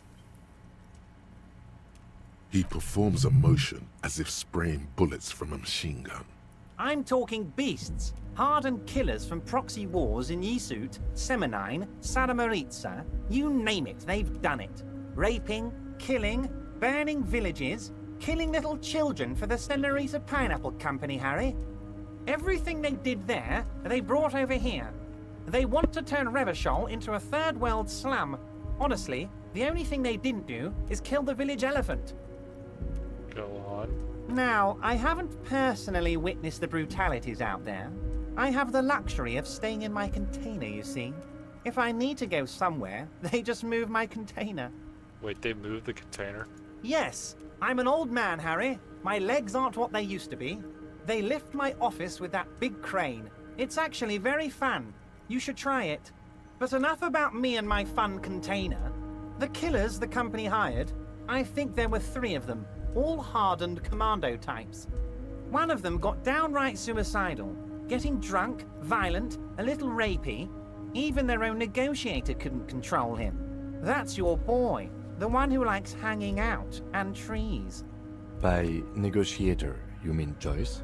Harry, what you need to realize is, we dock workers are not pushovers. We got grit, Harry. This whole neighborhood does. Push us hard enough and we push back. And when we do, we push to kill. Okay. Cool. Still murder. Who did the pushing? There's a militant wing inside the Union. A group of people whose duties don't involve manual labor, but peacekeeping in the neighborhood, making sure everything runs smoothly. That sounds a bit like organized crime. That is organized crime. They're like you guys. Idealistic people who want to make sure bad things don't happen. And if they already have, well, punishment must follow. Again, that sounds like organized crime. So these idealists killed our victim? One day Titus Hardy, leader of this peacekeeping faction, comes up to me and says, "Boss, socialist democratic fervor drove us to take it upon ourselves to kill this beast that was burdening the land." He probably worded it differently, but that was the idea. Sure sounded to me like they killed him. I gave them 2 weeks paid leave and told them to lay low to avoid retaliation. So you're an accomplice to murder. Aren't you worried we might arrest them for this? Oh, I'm not at all worried about that. These are not the kind of men who get arrested. They're Martinez boys, tough and gritty. I'd like to see the man who takes them in. Besides, I sent my lawyer girl to look after them. If he's just boasting, then it sure doesn't feel like that to you. He's not worried. He places a lot of faith in that lawyer girl. Perhaps this is a tactical error? Anyway. There was a bullet in the hangman's head. So they shot him? He was shot in the head before he was hanged. How odd. I don't know what to say, Lieutenant. They told me they hanged him. A hanged man is what I saw when I took a look into that yard. It's really unsettling that he just basically confessed to the murder. It's impossible to say if he's telling the truth, sire. Thank you, drama. What I do know is, the case is in safe hands. If anyone can get to the bottom of this shot and hanged man, it's my 2 little policemen. I'm not your fucking Godspeed, policeman. How do you know the mercenaries were hired by the shipping company? How do I know? Let me tell you about these people. That's their MO. It's what they do. Last winter, some poor workers in Terminal E went on a little strike. The company sent in Sediment, a security contractor. The strike was over the workers' right to wear protective footwear, Harry. These guys turn up and start beating people. Tell you what, Harry, I wouldn't be surprised if we got the same mercenary company, after a little rebranding. And I'm sure as hell not surprised to see an army of scabs under my gates. So you believe the scabs were organized by the security contractor? You said it. Hell, one of those guys looks big enough to take down that proverbial elephant. Boys like that don't just happen to show up during strikes. He did look like... Yeah, he did look out of place. And fucking Kim called him out for wearing clothes that was too small for him. He's not scared of them. If anything, he likes them being here. Strange. Guess that gives him more... leverage? You mentioned a lawyer girl? Oh, Liz is a bright one. I paid for that law degree myself, thinking it'll probably turn Dude, I out tell all you, fancy. do I fucking But hell, hate this Harry, guy. She came back a firebrand socialist. Sometimes she scares me with her zeal. Let's talk about Titus Hardy and his crew. Oh, they are simply fine young men, all 7 of them. Exemplary union members, always working to advance their position in the local socialist democratic movement. Core members. Old Theo used to run them, but things really kicked into gear when Titus took the reins and named the group after himself. Gotta love his initiative. Interesting. Who's second in command? They're almost all of them great guys, born leaders. Whatever happened, I'm sure they only had the best interests of Martinez and Revachol in mind. Work with them. Hell, interview them. But don't fight them. They really are just like you. Men who like beer, women, and some order on the streets. Everard, I met these Hardys. Can you ask them to cooperate with me? But of course! It's the least I can do for my good friend Harry. I'll do it right after we've concluded this talk. You can now go and tell Titus about this. See what he has to say. He's either a masterclass in feeding you BS, or he's 100% confident you can't take these guys. Also, Harry, here's 5 real. I don't need it. I only wanted you to help me with the Hardy Boys. Oh, I wasn't offering it to you, just holding it out there. But I'm willing to share information. Was there anything else? Was it a good talk? I'm not sure we made much headway here. I was hoping we'd bust the case wide open. Heck, I even wanted to tell you what I really want to achieve with the strike. I don't know what happened, Harry. I wanted you to feel like Mr. Martinez.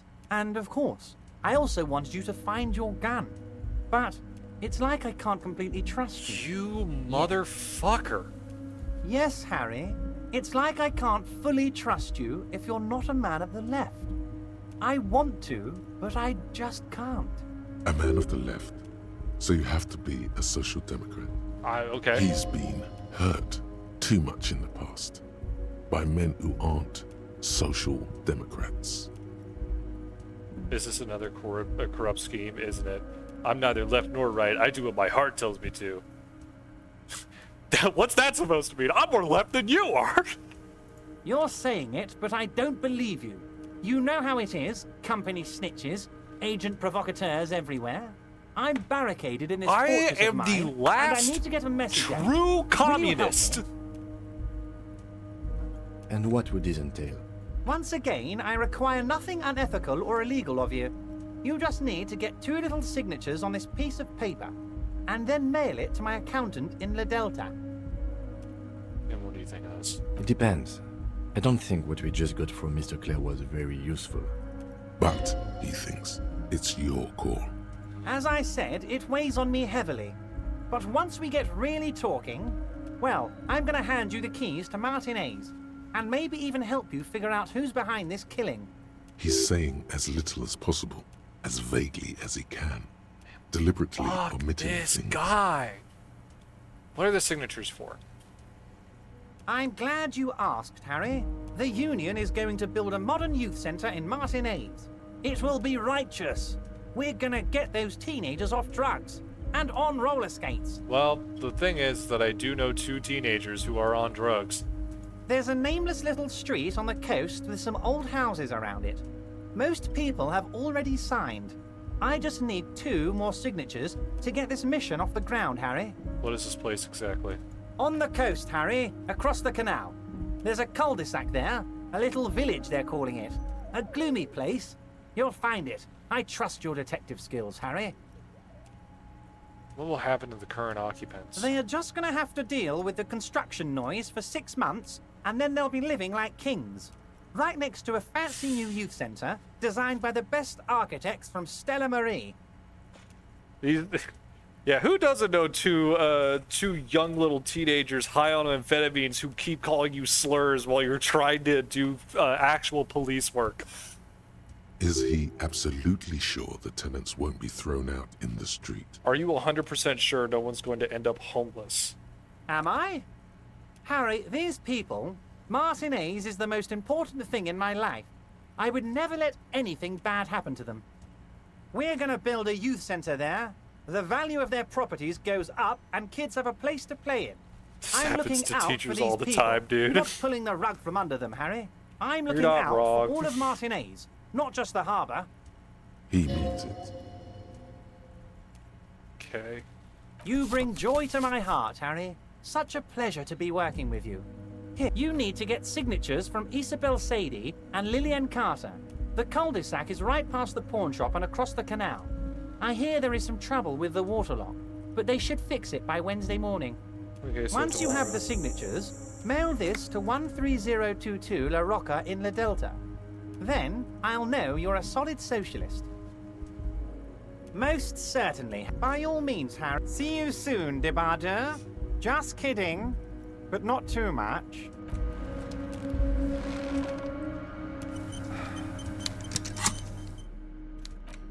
White envelope with a stamp attached to an upper right corner, handed to you by Ebar Claire. Inside are some legal documents with 2 names printed on them. Isabel Sadie and Lillian Carter. Both signatures are required.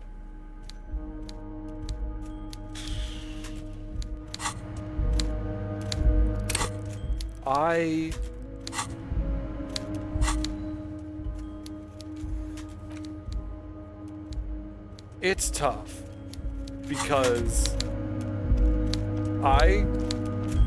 real life human being, glass of water, I would consider myself pro-union.